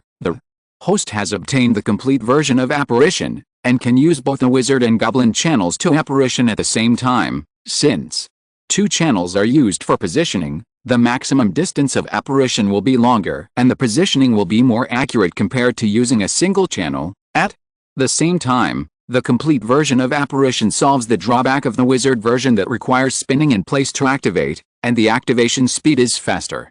However, due to the additional step of disguising the fairy's magic power, a spell is required to activate it. This spell can be set by the host. Hearing Shenlin's reminder, Charles also took a deep breath. Can you use both the wizard and goblin channels to operate at the same time? In terms of distance and accuracy, it completely meets his requirements. At least there won't be the mistake of sending the data to the wrong place that Harry Potter and others encountered in the original book. The only pity is that although you don't have to spin in circles, you still need to recite a spell and can't just snap your fingers like goblins and house elves to start it. But this won't be much slower, and there was a strange look in Charles' eyes. A startup spell that can be set by yourself? Maybe even better than snapping your fingers. After all, when you snap your fingers, there is no deterrent effect on the enemy. Everyone knows that you are going to disapparate and run away, but if you recite a spell with strong deterrent power, the enemy will subconsciously be on guard. How could they have imagined that Charles, who recited such a spell, would actually run away? Thinking of this, Charles' eyes became brighter, and the slight regret he had originally felt disappeared. Then, what kind of spell should I set for apparition so that all enemies will be subconsciously on guard? After a moment, Ciel locked onto the spell that the entire wizarding world called the unforgivable spell, a spell that even Dumbledore had to be careful not to be hit by. Avada Kedavra, take. This is the starting spell for my apparition. A smile appeared on Ciel's lips. He could imagine what a wonderful expression the enemy would have when he faced some powerful enemy in the future and shouted the killing curse, and the enemy was on guard but found that Charles had escaped. Besides, my apparition will only be used when I am escaping from a powerful enemy. With my growth rate, as long as I escape and wait for me to grow for a while, the enemy will surely be dead. Since the enemy is doomed to die once I apparate, what's the problem with me calling apparition the killing curse? Isn't this very reasonable? The deduction of the apparition spell was completed, which made Charles feel more secure. Now his attacks include the laser spell and the eternal blazing sun spell, and his control includes the flash spell, the expelling spell, the dustless earth spell, plus this newly launched killing curse. It can be said that he can fight and run, and he is finally safe in the wizarding world. Even if he faces a vicious black wizard like Dark again, even if he cannot defeat him, he can still run away by using the dustless land and the killing curse. And all this happened in just a moment in Charles' mind. Professor McGonagall had no idea that in this short period of time, Ciel had already been able to achieve a level of apparition that was close to or even surpassed that of the goblins, and had even come up with a Ciel version of the killing curse. She said to Charles, "Come on, Ciel, we're going to go pick out a wand for you next." Speaking of this, Professor McGonagall also showed a strange look in her eyes when Dumbledore asked her to guide Ciel. Although the message was delivered very hastily, he still mentioned that Ciel's talent was very strong. He might even be more powerful than Dumbledore back then. Dumbledore asked Professor McGonagall to pay special attention to what kind of wand would match Ciel. Professor McGonagall was also very curious about this. A stronger talent than Dumbledore had back then. Is this child Charles really that talented? What kind of wand would that make? Holly, yew, applewood, or elderberry? Chapter 20, 10 times the damage? This kid is pretty polite. At this moment, not only Professor McGonagall was full of anticipation, but Ciel was no exception. Magic wands, even in Ciel's previous life, were something that would excite magic lovers when talked about. Many Harry Potter fans on the internet will go to some mysterious fan-made websites to check what kind of wand is suitable for them. Some people even go so far as to order a magic wand specifically for their needs online to fulfill their fantasy of waving a wand and casting magic. In his previous life, Ciel was not so enthusiastic about this, but in this life, magic wands really exist, and the blessing they bring to wizards is unparalleled. It is difficult for a wizard to even cast spells without a wand, even though some highly skilled wizards are able to cast spells without a wand. The effect is still far different from using a wand. For example, Charles, in fact, through repeated deductions of the luminescent charm and the expulsive charm, his understanding of these two spells has already reached an unprecedented level. It was not impossible for Ciel to cast these two spells without a wand, but even for a low-level spell like the luminescent charm, The burden of casting it wandless is enormous with Ciel's current magic power. It is only enough to light up a little firefly-like light on his fingertips, and the effect is almost zero in fact, let alone Charles. Even for wizards of the level of Dumbledore and Voldemort, the wand is almost irreplaceable. They have the ability to cast spells without a wand, but rarely use it, probably because it consumes too much energy and has little effect therefore.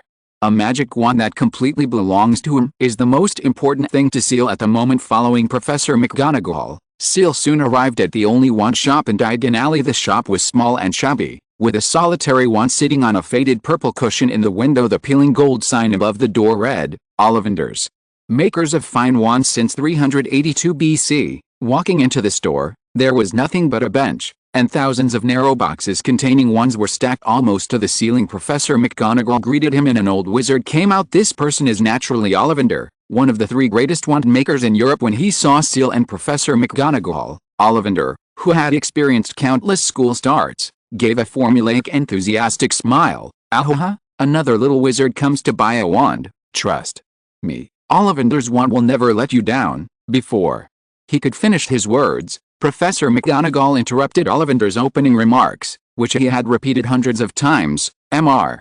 Ollivander, this is Ciel, Principal. Dumbledore asked me to tell you that Charles' talent is unexpected, even beyond his imagination. He said you should be prepared to be given a hard time. This time might be even harder than when you chose the wand for him. Hearing this, Ollivander's voice choked, and a look of surprise was clearly revealed on his face. He had made hundreds of wands in his life, but only a few of them could follow famous wizards. Dumbledore alone made Ollivander famous and established his position as the best wand maker in Britain. Before this, there were still a few wand makers in the UK who wanted to compete with Ollivander, but after Dumbledore showed his talent that shocked the wizarding world, Ollivander only needed one sentence to end the wand-making competition that once required a long competition. What are you, Dumbledore? And now, a little wizard who was praised as a genius by Dumbledore appeared in front of him. After being surprised, Ollivander felt excited. In his opinion, this year is really his lucky year. Before the savior Harry Potter arrived, such a talented little wizard had already arrived. I believe that after this, the reputation of Ollivander's wand shop will become even more unshakable. What the hell is a German Grigorovich? How dare he be called Ollivander? Immediately, Ollivander stood up and walked towards Ciel excitedly, enthusiastically measuring Ciel's arm data and various habits. After Ciel answered his questions one by one, Ollivander fell into excited contemplation, muttering from time to time, as if thinking about what type of wand would be more suitable for Ciel. Ciel then spoke. Mr. Ollivander, my situation is somewhat special, so I have special requirements for the wand. I can tolerate any power of the wand, but I require it to have strong tolerance and be able to withstand the most powerful or extreme magic imaginable. I mean, even if light comparable to the sun bursts out from the tip of the wand, it must be able to withstand it perfectly. Before Ciel could finish his words, Ollivander smiled and waved his hand. Mr. Ciel, perhaps you don't quite understand how the Ollivander family selects wands for wizards. We are not here according to the wizard's request, but we match the appropriate wand to the wizard's personality and spirit based on the experience accumulated over countless years. This has been verified in countless wizards. Please trust my professionalism. As for whether the wand can't withstand the power of the spell, I can guarantee that this will never happen. Then, Ollivander took out several wand boxes, took out a beach wand with a dragon's heartstring as the core and handed it to Charles. Here, try this one. Shia paused and didn't reach out to take it immediately. After all, the wand he wanted should at least be able to withstand the eternal blazing sun curse, his most powerful spell at the moment. The wand I got from Dark before cracked after just one use, and it broke after barely releasing a laser spell. Ciel was very skeptical whether the wand Ollivander took out could withstand it. He confirmed with Ollivander again. Mr. Ollivander, are you sure it can withstand enough? What if it breaks later? You won't ask me to pay for it, right? A somewhat ridiculous smile appeared on Ollivander's face. He suddenly thought Charles was quite cute. When Ciel becomes famous in history, maybe I can use today's conversation as an interesting story then. Ollivander made a gesture of invitation and said confidently, if your wand breaks, I'll give you 10 for each one you break. Believe me, Mr. Ciel, no one knows wands better than me. Ciel was stunned for a moment. He looked at the wand in front of him, and an idea suddenly popped into his mind. Just by taking a few puffs of the elder wand, He had earned a lot of deduction points. These ordinary wands are certainly not as good as the old wand, but they are also rare magical items. It is even likely to be the most expensive item most wizards have ever bought in their lives. Both the rod body and the rod core are made of magical materials. If you eat it, the deduction points you can get will probably be much more than the magic meal at St. Mungo's Hospital. Then Charles gave an embarrassed smile. Mr. Ollivander, thank you very much, Ollivander. Froze there. This child is quite polite. Chapter 21, Holy Magic, Fairy Wand. At this time, Charles had already picked up the beech and dragon's heartstring wand handed to him by Ollivander. Ollivander's eyes showed anticipation and a smile appeared on his face. He was already imagining how people would talk about the wand in Charles' hand when he became successful and achieved achievements comparable to or even surpassing Dumbledore's. The birth of another Dumbledore will add another glorious touch to the reputation of Ollivander's wand. Grigorovich? Go eat shit? As he imagined these scenes, Ollivander's smile grew brighter. His gaze fell on Charles, thinking that he must write down every detail so that he could write it in his precious memoirs later. Perhaps this record can be recorded in the history of magic.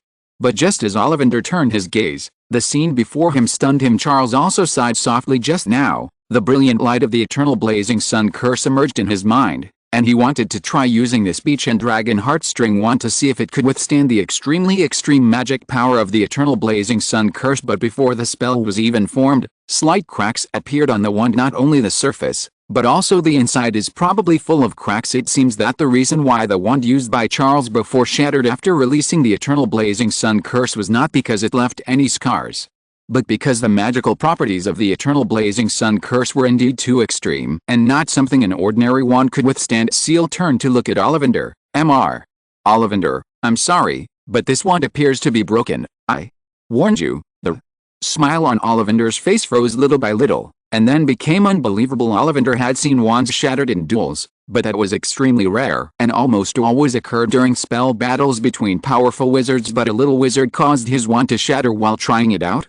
This kind of thing is really unheard of. This had never happened with either Dumbledore's wand or the you-know-whose wand. Ollivander stared at Ciel with wide eyes. Could this be the genius little wizard praised by Dumbledore? The process of testing the magic wand alone is so different. After a moment, Ollivander became excited. He took the broken beech wand and looked at it carefully for a while, with the shock in his eyes becoming more and more obvious. It seems to have been shattered by some extremely powerful, even divine, magical power, like a beam of eternal brilliant light. While muttering, Ollivander quickly found another wand and handed it to Ciel. Try this one. Birch wood with unicorn hair. Birch, with its holy, sacrificial connotations, was considered very suitable for casting patroness charms, healing spells, and so on. The same is true for wand cores made from unicorn hair, which are suitable for casting some holy, powerful, and kind magic. I have to say that Ollivander is one of the top 3 wand makers in Europe, which shows that he is quite capable. Ciel broke the wand while experimenting with the eternal blazing sun charm,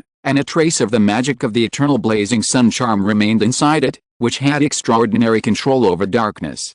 That's why Ollivander got a wand that was compatible with sacred spells from the body to the core. Unfortunately, the extreme power of the eternal blazing sun curse was beyond Ollivander's imagination. When Charles held the birch wand and tried to cast the eternal sun spell again, the wand trembled slightly. A hairline thin crack appeared on the tip of the wand, and Ollivander immediately stopped Ciel. Don't try. This wand can't even handle your divine power, Merlin. Mr. Ciel, you will definitely be a dark nemesis in the future. Let me think about it. Let me think about it again. Professor McGonagall, who was standing by, heard Ollivander's evaluation of Ciel, and the slight worry in her heart disappeared. Dumbledore asked her to report what kind of wand was suitable for Ciel. In addition to curiosity, his main intention was to discover Ciel's true nature. In the process, according to the theory of wandology, wands and wizards are matched to each other. The type of wand that is matched can also reveal the essence of the wizard's character. For example, Voldemort, back then he was equipped with a U-wand. This wood carries the meaning of resurrection and, like a prophecy, reveals Voldemort's deepest desire. If Charles had been matched with a U or Elder wand, Dumbledore would have been more wary of Charles given previous experience. If someone with such talent were to follow the same path as Voldemort, it would truly be a disaster for the wizarding world. Professor McGonagall had been vaguely worried about this just now, until Ollivander said in person that Ciel's magic was so sacred that even a wand made of birch wood and unicorn bristles could not withstand it. She finally breathed a sigh of relief. At the same time, Ollivander seemed to be stuck in a huge problem. He kept rummaging through the wand box, taking out one wand after another that he thought would be suitable for Ciel, but unfortunately, no matter which magic wand it was, it could not withstand the extreme magic power revealed by the eternal blazing sun curse. Even if he could barely release the eternal blazing sun curse, it would probably be destroyed after 1 or 2 times. Not only Ollivander couldn't allow such a situation to happen, but Ciel would not agree to it either. Who likes to change wands every day? And if this problem occurs at a critical moment in a battle, or even like Ron and Lockhart in the original book, where the spell is rebounded by their own broken wands, it would be a joke. What's more, even if it was a wand that could withstand the eternal blazing sun curse, Ciel might not be completely satisfied. After all, the eternal blazing sun curse is only the most powerful spell he has now. With Deep Blue in his hand, he will definitely have more spells that are more powerful than the eternal blazing sun curse in the future. Also, the eternal sun spell is extremely sacred and the nemesis of darkness, but the same may not be true for the rest of Charles' powerful spells. The ones at Ollivander's are suitable for the eternal sun charm, but may not be suitable for other spells. Ciel's brows furrowed slightly. Perhaps the ones Ollivander has, or his theory of wand making, are not suitable for my situation? After nearly 20 wands were broken in succession, not only did Charles begin to doubt, but even Ollivander began to suspect something. Could it be that for the first time in history I would be stumped by a little wizard and unable to find a wand that matched him?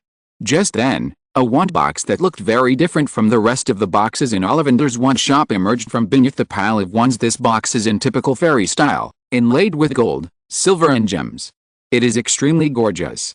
Just looking at the box you can tell that it is worth a lot of money. When Ollivander saw the box, a bolt of lightning suddenly struck his mind. If it's this wand, it will definitely work. It's just that this wand was obtained by our ancestors from goblins.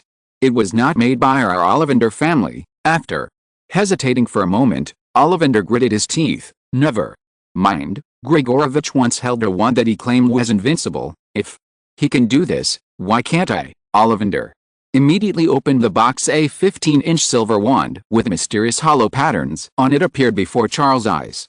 If you're listening to this novel on a channel other than Fanfic World, it means they downloaded and uploaded it without effort. We cordially invite you to visit our channel, Mundo Fanfic Novelis. There you'll find the original version of this story, and you can explore many other novels of various genres. We're waiting for you to immerse yourself in a world of incredible novels. Chapter 22 Mithril Wand. Do you want to transfer money or cash? When they saw the wand, both Ciel and Professor McGonagall were surprised. The truth is that this magic wand is very different from the magic wands they imagined. The ones that Ollivander had taken out before all had wooden bodies, with the interior filled with either phoenix feathers, unicorn bristles, dragon nerves, or materials from some special magical animals. There is almost no aesthetic appeal on the staff, which fits the description of a broken wooden stick. But the wand in front of him was not only made entirely of silver metal, it also had an elegant and exquisite feel, with mysterious hollow patterns all over it. At first glance, it is simply a beautiful work of art. Professor McGonagall was the first to cast a questioning look at Ollivander. Mr. Ollivander, are you sure this is a wand? Ollivander seemed to have already thought of the lines in his mind and said it in a decisive tone. Of course it is a wand, and a wand of considerable origin. It dates back to the time of the great wars between wizards and goblins were known to have superior natural magical abilities than wizards, but they were defeated by wizards in several wars. The most fundamental reason is that they have no wands. Because of this, the goblins took great pains to steal the technology of making wands from wizards, combined with the goblins' skills in using magical metals to make weapons, and began to make their own wands. It's just that they had just created a sample when they were defeated in the war, and the sample was lost. Originally, this fairy wand would have been lost in history, but our Ollivander ancestors, out of curiosity and love for wands, searched for relevant information everywhere and restored the fairy wand using the same technique. This is the one you see. I guarantee that even the fairies who created it back then would be amazed when they see it. It's exactly the same as the lost one. Both Ciel and Professor McGonagall had meaningful looks on their faces after introducing the origin of the wand. Ollivander quickly brought the topic back to the wand itself. Unlike wizards who use wood and magical animal materials to make wands, goblins make wands using their most advanced magical metal smelting technology. At the same time, they believe that combining wood with magical creature materials will cause the wand's magical properties to be lost. How can two different materials work together? So, The magic wands they made did not distinguish between the wand body and the wand core. The entire wand was made of a whole piece of magic metal. This magic wand was made of a whole piece of the metal that is said to have the best magic performance, mithril. See the hollowed out patterns on it? They are patterns that further enhance the magic power transmission performance. Combined with the silver body of the staff, it really looks like a work of art. I have to say, fairies are indeed far ahead in this regard. Ollivander praised him for a few words, then shook his head with regret. Unfortunately, the goblins only learned the basics of wand learning, and have not done any research on the connection between wands and wizards. This greedy race does not believe in this mysterious and wonderful connection at all. They simply use magic wands as weapons and tools. Therefore, this wand has no fragmentation, no master recognition, no loyalty or personality. It serves everyone who holds it equally and exerts the same performance. It is not a wizard's companion, it is just a weapon. If Ciel's magic power wasn't so extreme, I'm afraid only a material like mithril could withstand it. I mean, I would never take out this wand no matter what. Ciel's eyes lit up when he heard Ollivander's regret compared with Ollivander's wand-making concept. Charles was more receptive to the goblin's way of making wands. A tool is a tool, a weapon is a weapon, and a wand is just that. Of course, a wizard can have feelings for his wand, just like a swordsman deeply loves the sword in his hand, but no matter how much feelings you have for a weapon, it is still a weapon after all, durable, strong and easy to use. That's enough. As for personality, that's of no use. Loyalty is of some use, but as long as it doesn't devour its owner, but just can't fully exert its performance in the hands of others, then it doesn't make much difference. At least in Ciel's opinion, if his wand falls into the hands of others during a battle, he is not far from death. The best way to make the magic wand always loyal to you is to always keep it in your hand. So when Ollivander was still about to tell his story, Ciel had already reached out and grasped the mithril wand. The moment he held the wand, it was not as cold as Charles had imagined, but had a little warmth and a metallic texture. But it is very comfortable to hold and fits the curvature of the palm. The weight is just right, not too light, nor too heavy, just the right amount. Charles' heart leaped with joy when he held those wooden ones before. Even the oak, which was known to be the strongest, he always felt uneasy, but now, holding the mithril wand, this feeling completely disappeared. Charles couldn't wait to try to invoke the eternal blazing sun spell. The wand was waved smoothly, and the extremely sacred and bright magic power of the eternal blazing sun spell began to flow into the mithril wand, making the wand body and even the hollow magic patterns on it seem to be flowing with silver light. But as Ollivander said, mithril is truly unique in the world in terms of carrying and transmitting magic power. The eternal blazing sun curse had reached the point where it would burst out whenever Charles chanted this spell, but the mithril wand was fully able to withstand it, and apart from the flashing silver light, there was nothing wrong to see. Even if Charles becomes strong enough to cast several eternal sun spells in a short period of time, the mithril wand should be able to withstand it easily. Charles excitedly withdrew the eternal blazing sun spell, and then tried the dustless land spell. Magic power completely different from the eternal blazing sun spell poured into the mithril wand, but received the same conduction and carrying capacity at this point. Charles showed a look of satisfaction. In his opinion, this was indeed more suitable for him than any other magic wand. Ollivander also breathed a sigh of relief. If this one didn't work, then he was really at his wit's end at this time. Ciel asked Ollivander, "Mr. Ollivander, how much is this wand?" Ollivander gave a number, 200 galleons. The number he reported is not false, not to mention the craftsmanship, exquisiteness and long history of this fairy wand. The value of this piece of mithril alone is more than 200 galleons, which is already a bargain price. Of course, Ollivander also knew that a muggle-born freshman like Ciel certainly didn't have that much money. He didn't really intend to ask for so much, but he wanted Ciel to praise Ollivander's wand shop whenever he achieved something outstanding in the future. The last time he met Dumbledore, Ollivander missed this opportunity, and now he regrets it so much. If he had thought of doing this earlier, perhaps Ollivander would not be known as one of the top 3 wand makers in Europe, but as the best wand maker in the world. Now, Ollivander saw the opportunity to accomplish this goal in his own generation. He was already waiting for Charles to start bargaining, and then he would propose his own conditions and give the mithril wand to Charles for free. But the next moment, when Professor McGonagall was about to reach into her purse to buy the wand for Ciel, Ciel nodded to Ollivander first. "Make a deal." "So, Mr. Ollivander, you still owe me 800 gold galleons. Do you want to pay by Gringotts transfer or in cash?" Chapter 23. What a good kid, eating 8 meals a day. Ollivander was suddenly stunned when he heard Ciel's words. No, You bought a wand from me, so why do I still owe you 800 gold galleons? Charles laughed. Have you forgotten? I reminded you before that I hope you need a wand with strong enough carrying capacity. You confidently told me that it wouldn't break, and that if one wand broke you would compensate me with 10. Only then did I feel relieved to try it out, but in the end I broke 20 wands in a row. At one point I thought I would have no wand to use, and I would not be able to enter Hogwarts, and I would have to say goodbye to my wizarding career. Do you know how much psychological damage this caused to me as a little wizard? According to your previous promise of paying me 10 times the price of a broken wand, you should probably pay me the price of 200 wands. Although the broken wands do not contain such an extreme combination of Hollywood and phoenix feathers, the price should not be too expensive, but the average price should still be 5 galleons, which is equivalent to 1,000 gold galleons. After deducting 200 galleons from the mithril wand, you still owe me 800. I guess my calculation is correct. Ollivander's expression kept changing at this moment, becoming extremely interesting. This, Ciel said in a faint voice, Mr. Ollivander, of course you can choose not to pay the bill, but I don't think you would want others to know that you broke 20 wands in a row, right? Tisk. The 3 largest magic wand manufacturers in Europe, Tisk, as famous as Grigorovich, Tisk, they've been making fine wands since 382 BC, Tisk. Ollivander's face turned pale and blue. Don't make a sound, just transfer the money to Gringotts, okay? But you must not tell anyone what happened today. Seeing how Ollivander was being controlled by Ciel, Professor McGonagall was stunned, and her hand, which was about to take out her purse to pay Ciel, froze. It took her a moment to react, and she looked at Ciel and coughed forcefully, trying to figure out what to say at this time. Charles laughed. Just kidding.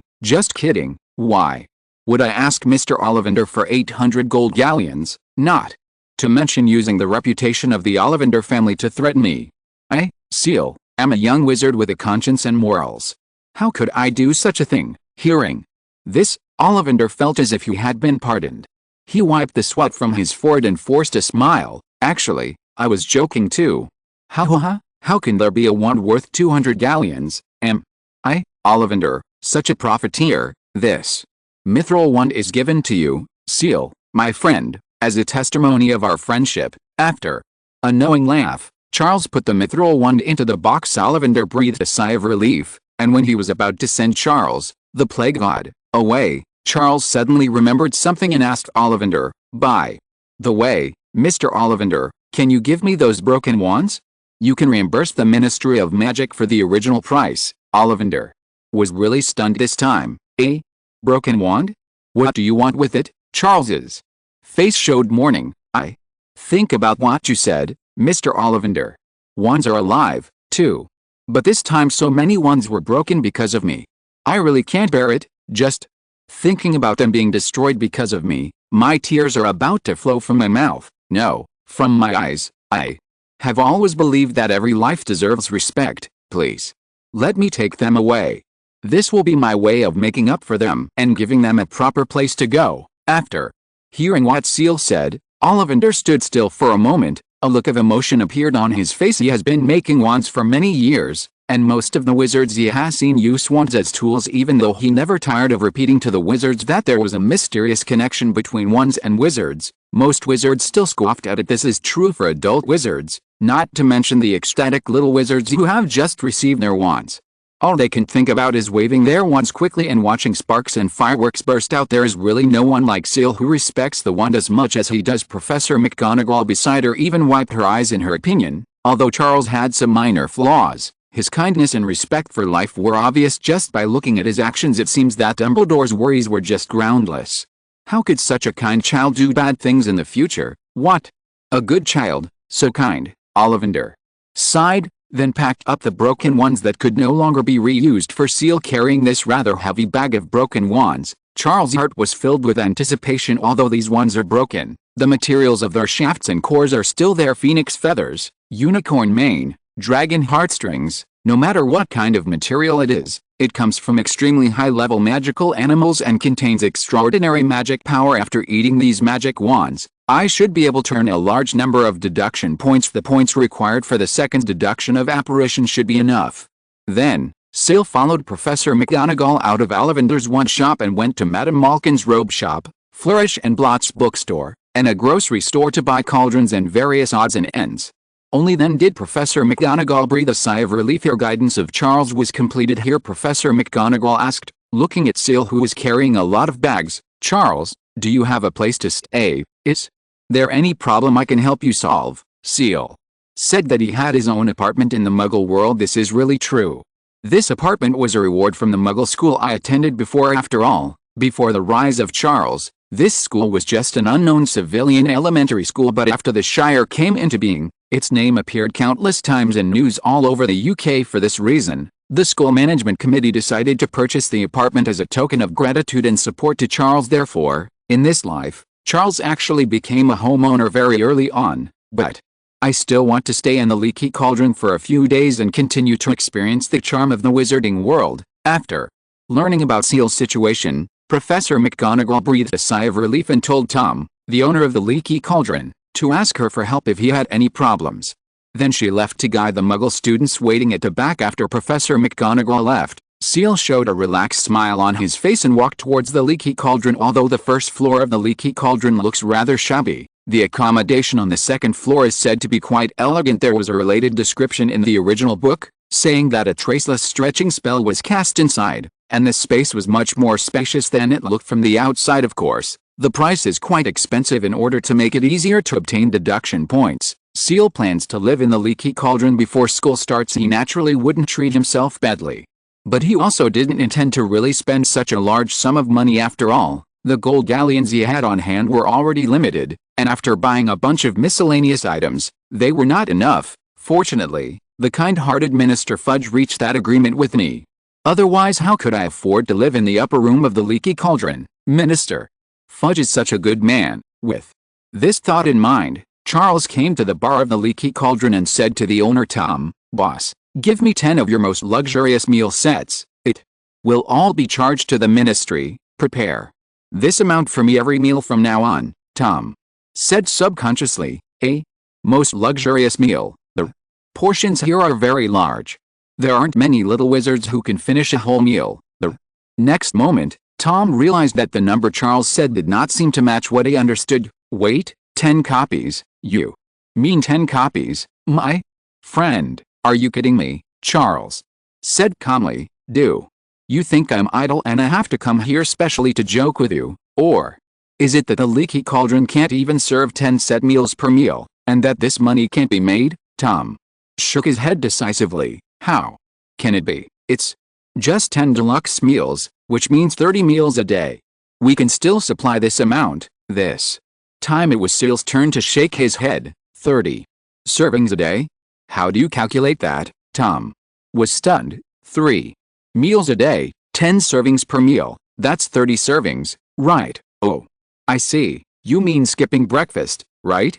That would make it easier. Charles shook his head again and said faintly, is it possible that I eat 8 meals a day and need 80 portions a day? From today until the start of the Hogwarts term, this amount will be required every day, but I still need a spacious room where I can live comfortably. Tom shuddered and his voice broke. Yes, yes, yes, the luxurious room upstairs invites you. Gift. Chapter 24. The magic wand must be dipped in swabbing paste. Second deduction. Then Tom staggered out from the bar excitedly, helped Charles carry his bags, and led Charles to the best room. If there was no such thing as kneeling service in the wizarding world, Tom would have arranged it for Charles. Just kidding. Guests who come to his place to drink are lucky enough to order a plate of side dishes, and some even bring their own side dishes. Who would order an expensive luxury set meal? If it weren't for the parents bringing their children to try it out during the start of the school year, I would occasionally sell a few copies. Otherwise I might not even sell 1 copy a day. But if Charles lives here, he can get 80 copies a day, which is enough to increase the profit of the Leaky Cauldron several times. What's the big deal about giving him a good room and the best service? Tom even wanted to introduce his granddaughter Hannah Abbott to Charles to help bring them together. The two children happened to be in the same grade, so relationships should be cultivated from an early age. After sending Charles into the room, old Tom continued, Mr. Charles, I will make the luxury package you requested right away, but the quantity is quite large and I may not be able to deliver it in a short time. How about I send you a few snack cushions first? Ciel waved his hand and put the bag containing the broken ones on the table. No, I brought my own. Do you have any condiments like salt and pepper and ketchup? Just send me a few. In response to this, Tom could only say, what's the point of giving some seasoning to such a wealthy customer? If any seasoning you find on the market is missing, it would be considered poor service. So next, Tom waved his wand, and the guests in the leaky cauldron saw a strange sight. All kinds of strange and bizarre seasoning jars lined up and tap danced as they rushed into a room on the second floor. Salt and pepper, black pepper, white pepper, ketchup, not to mention the common seasonings. Even seasonings with some ingredients from the magical world were also sent in. Even Tom took out a bottle of soybean paste from somewhere and sent it in. After Tom brought the seasonings, Charles locked the door with a fiery look in his eyes. After all the hard work, the time to reap the rewards is finally here. He pulled out a shattering wand from the package, a combination of beech wood and phoenix feathers. Well, phoenix feathers, reborn from the ashes, need to be something powerful. Immediately, Charles dipped the wand in the chili powder Tom brought and put it into his mouth. Hiss. The pain from the chili powder and the heat from the phoenix feathers are a perfect combination, creating a feeling as if you are eating an extra spicy hot pot. Cool. Charles took a few sips and then bit down hard. Click, crunchy, just like eating French fries. Then came the prompt sound of the deep blue system, deduction. Points plus 2,200, as this reminder sounded, the heat on Charles' face became more intense. A phoenix feather, or a stalk of it that was plucked and made into a wand at some point, can provide so many deduction points. If we roast the phoenix and eat it, how much would it cost? Hundreds of thousands, maybe. Dumbledore seems to have a phoenix named Fawkes. From the original book, I think it's stupid and should be easy to deceive. At the same time, in the headmaster's office at Hogwarts, Dumbledore had his eyes half closed, as if he was thinking about something. Phoenix Fawkes was pacing on his desk. Suddenly, Fawkes shivered, as if he felt some kind of chill. Dumbledore sensed something and opened his eyes, a heavy look appearing on his face. Darkness is reviving, Voldemort's power is making a comeback, and in the near future, the wizarding world will be in danger again. Do you feel this chilling chill? Fawkes was stunned for a moment, and showed a look of disgust in a human way. Then it turned around and pointed its phoenix butt at Dumbledore, obviously not wanting to pay any attention to him. Dumbledore was stunned at first, then smiled bitterly and turned his attention from this little episode back to his next plan. Harry Potter is about to enter the wizarding world. He grew up in the Muggle world and has a mysterious connection with Voldemort. It will take further testing to determine his true character. There are signs that the Philosopher's Stone is being watched, perhaps by Voldemort and his minions. It won't be long before they attack Gringotts, but I have already moved the real Philosopher's Stone out. This stone can be used as bait to lure Voldemort to Hogwarts, so that I can see what his current state is like and see how many years it will take for him to return. At the same time, this is also a test for Harry Potter. I hope this child will not let me down. Before Harry Potter even entered the wizarding world, Dumbledore had already been thinking carefully, even thinking about how to set up levels to test Harry Potter and his future friends. When thinking of Harry Potter's companions, Dumbledore subconsciously thought of Ciel, such a talented little wizard, and according to the feedback just sent by Professor McGonagall, it can be seen that the essence of Ciel's magic is extremely sacred and bright, which is completely incompatible with darkness, making him Harry Potter's next most important friend. Will play an important role in Harry Potter's future journey to become the savior. Dumbledore showed a satisfied look on his face.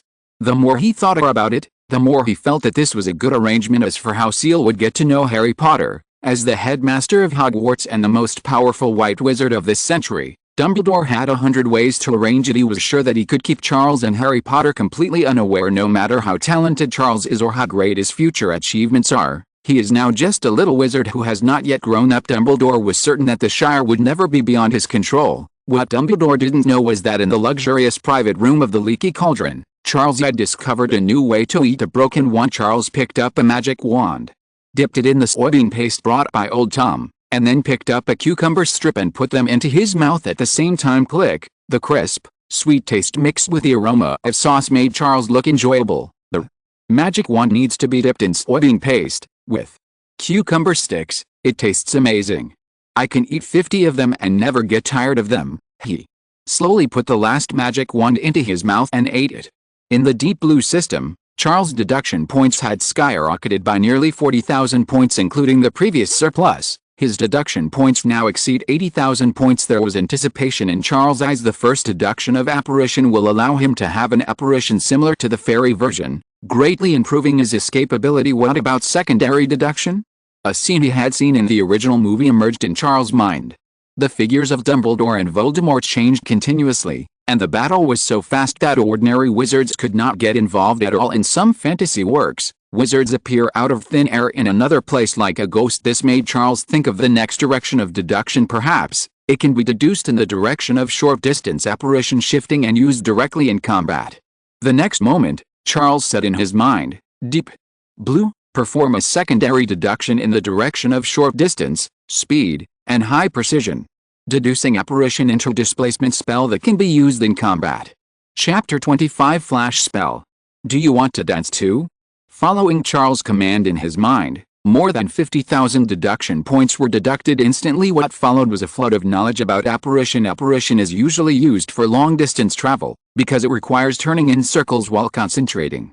If you panic or distract yourself, it will easily cause different parts of your body to go to different places during the apparition process. This is what is called split. In the original book, after Harry Potter, Hermione, and Ron stole the Hufflepuff Gold Cup from Gringotts, Ron was split into two during the apparition process. Fortunately, the injury was not serious and the wound could be healed with dictamni, but some serious splits may even result in situations like being torn apart by 5 horses. This risk could occur even when apparating outside of combat, let alone during combat. If you lose concentration even a little, your head and body may be separated because of this.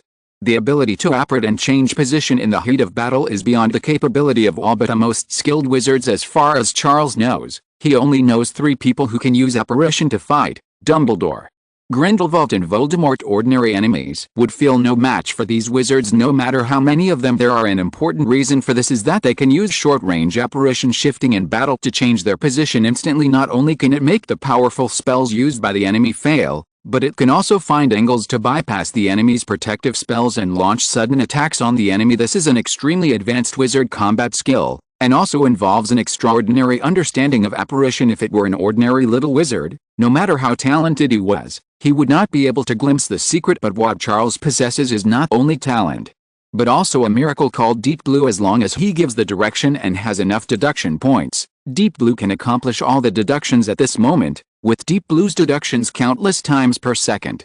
Everything about short-distance apparition in battle was unraveled and emerged in front of Charles. The most important thing here is actually the positioning issue. Long-distance apparition uses channels for transfer and positioning, but short-distance apparition shifting is different. Although it still uses channels for displacement, it is difficult to locate the object by relying on channels for such a short-distance transfer. This is like trying to locate a position on a high-speed train with an accuracy of centimeters. It is too difficult. For this reason, short-distance apparition uses the wizard's own magic to mark a certain place, and relies on the perception of his own magic to achieve precise positioning. This is also why Dumbledore, Voldemort and others would not use this miraculous fighting skill right at the first moment of a battle, but would only use it when the battle reached a fever pitch, because in the initial encounter, neither side had enough time to leave magic power in the nearby space. Only when spells collide one after another and magic power splashes and gradually spreads to the nearby combat area can short-distance apparition be performed. Now, this mystery has been discovered by Charles even beyond. Because Charles had deduced the curse of the Pure Land, once this spell is released, it can instantly eliminate the specified magic power in the specified area. In extreme cases, it is even possible to keep only Ciel's own magic within a designated area for a short period of time. This not only prevents the enemy from apparating, but also allows Charles to directly possess the location beacon. In other words, once the spell of the Pure Land is cast, Charles can directly perform short-distance apparition within its coverage area without the need for a warm-up engine like Dumbledore and Voldemort. And because Charles can use both the wizard and the fairy channels at the same time in the initial deduction, his apparition accuracy and stability will be higher. Countless pieces of knowledge were churning in Charles' mind, and finally a deep blue mechanical prompt sounded. The second deduction of apparition is complete. The host has obtained a short-range apparition spell for combat, the blink spell. Under normal conditions, The flash spell requires a certain concentration of magic power in the nearby space to be accurately released. But if the Dustless Land spell is released first, the flash spell can be used immediately. At the same time, since the flash spell also uses the fairy channel, a spell is also needed to simulate the fairy magic power to obtain the channel permission. It is detected that the host has previously set Avada Kedavra. Do you want to use this spell, Charles? Took a deep breath, a thoughtful look in his eyes. He had set Avada Kedavra as the activation spell in the previous apparition because once this long-distance apparition was used, it meant that Charles was defeated and was preparing to run away. The natural thing is to give the enemy a certain degree of fear before running away, so that the enemy can be on guard and avoid being pursued immediately. But this flash spell is used in combat. If Ciel says Avada Kedavra and then activates the flash, wouldn't the enemy's level of tension reach its maximum?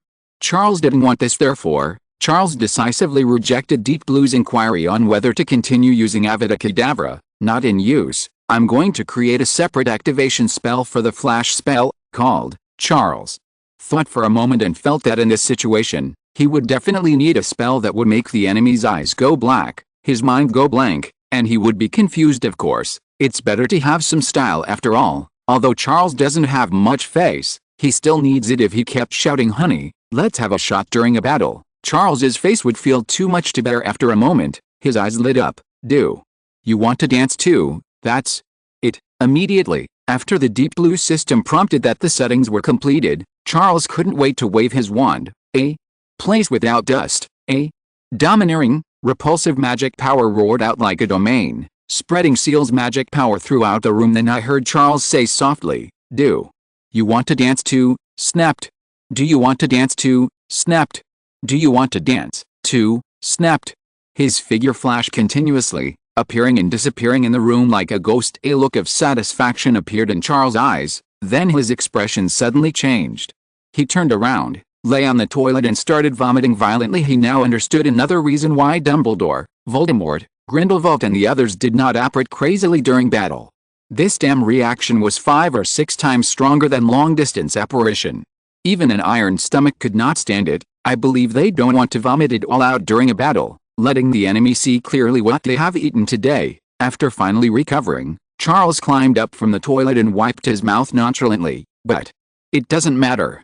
If you can master short-distance apparition, it will greatly improve your strength. It's just vomiting. You'll get used to it after a while. Besides, preparing some motion sickness medicine in advance should greatly alleviate the side effects of this process. Compared with this minor side effect, Charles is more looking forward to the subsequent development direction of apparition. The flash spell now only moves me to another position. I can't cast a spell in the middle of it. What if we continue to deduce that the spell can also be used in conjunction with the flash spell while flying? For example, the moment the light ball of the eternal blazing sun spell flies out of the wand, I can use the flash spell to make it cross 100 meters and flash to the enemy's face. End of this chapter. Thank you very much for reaching the end. Don't forget to like. Looking for more exclusive content and immediate access? Subscribe to our Patreon. Remember, every like, subscription, or donation encourages us to continue. Thanks to everyone. See you in the next video.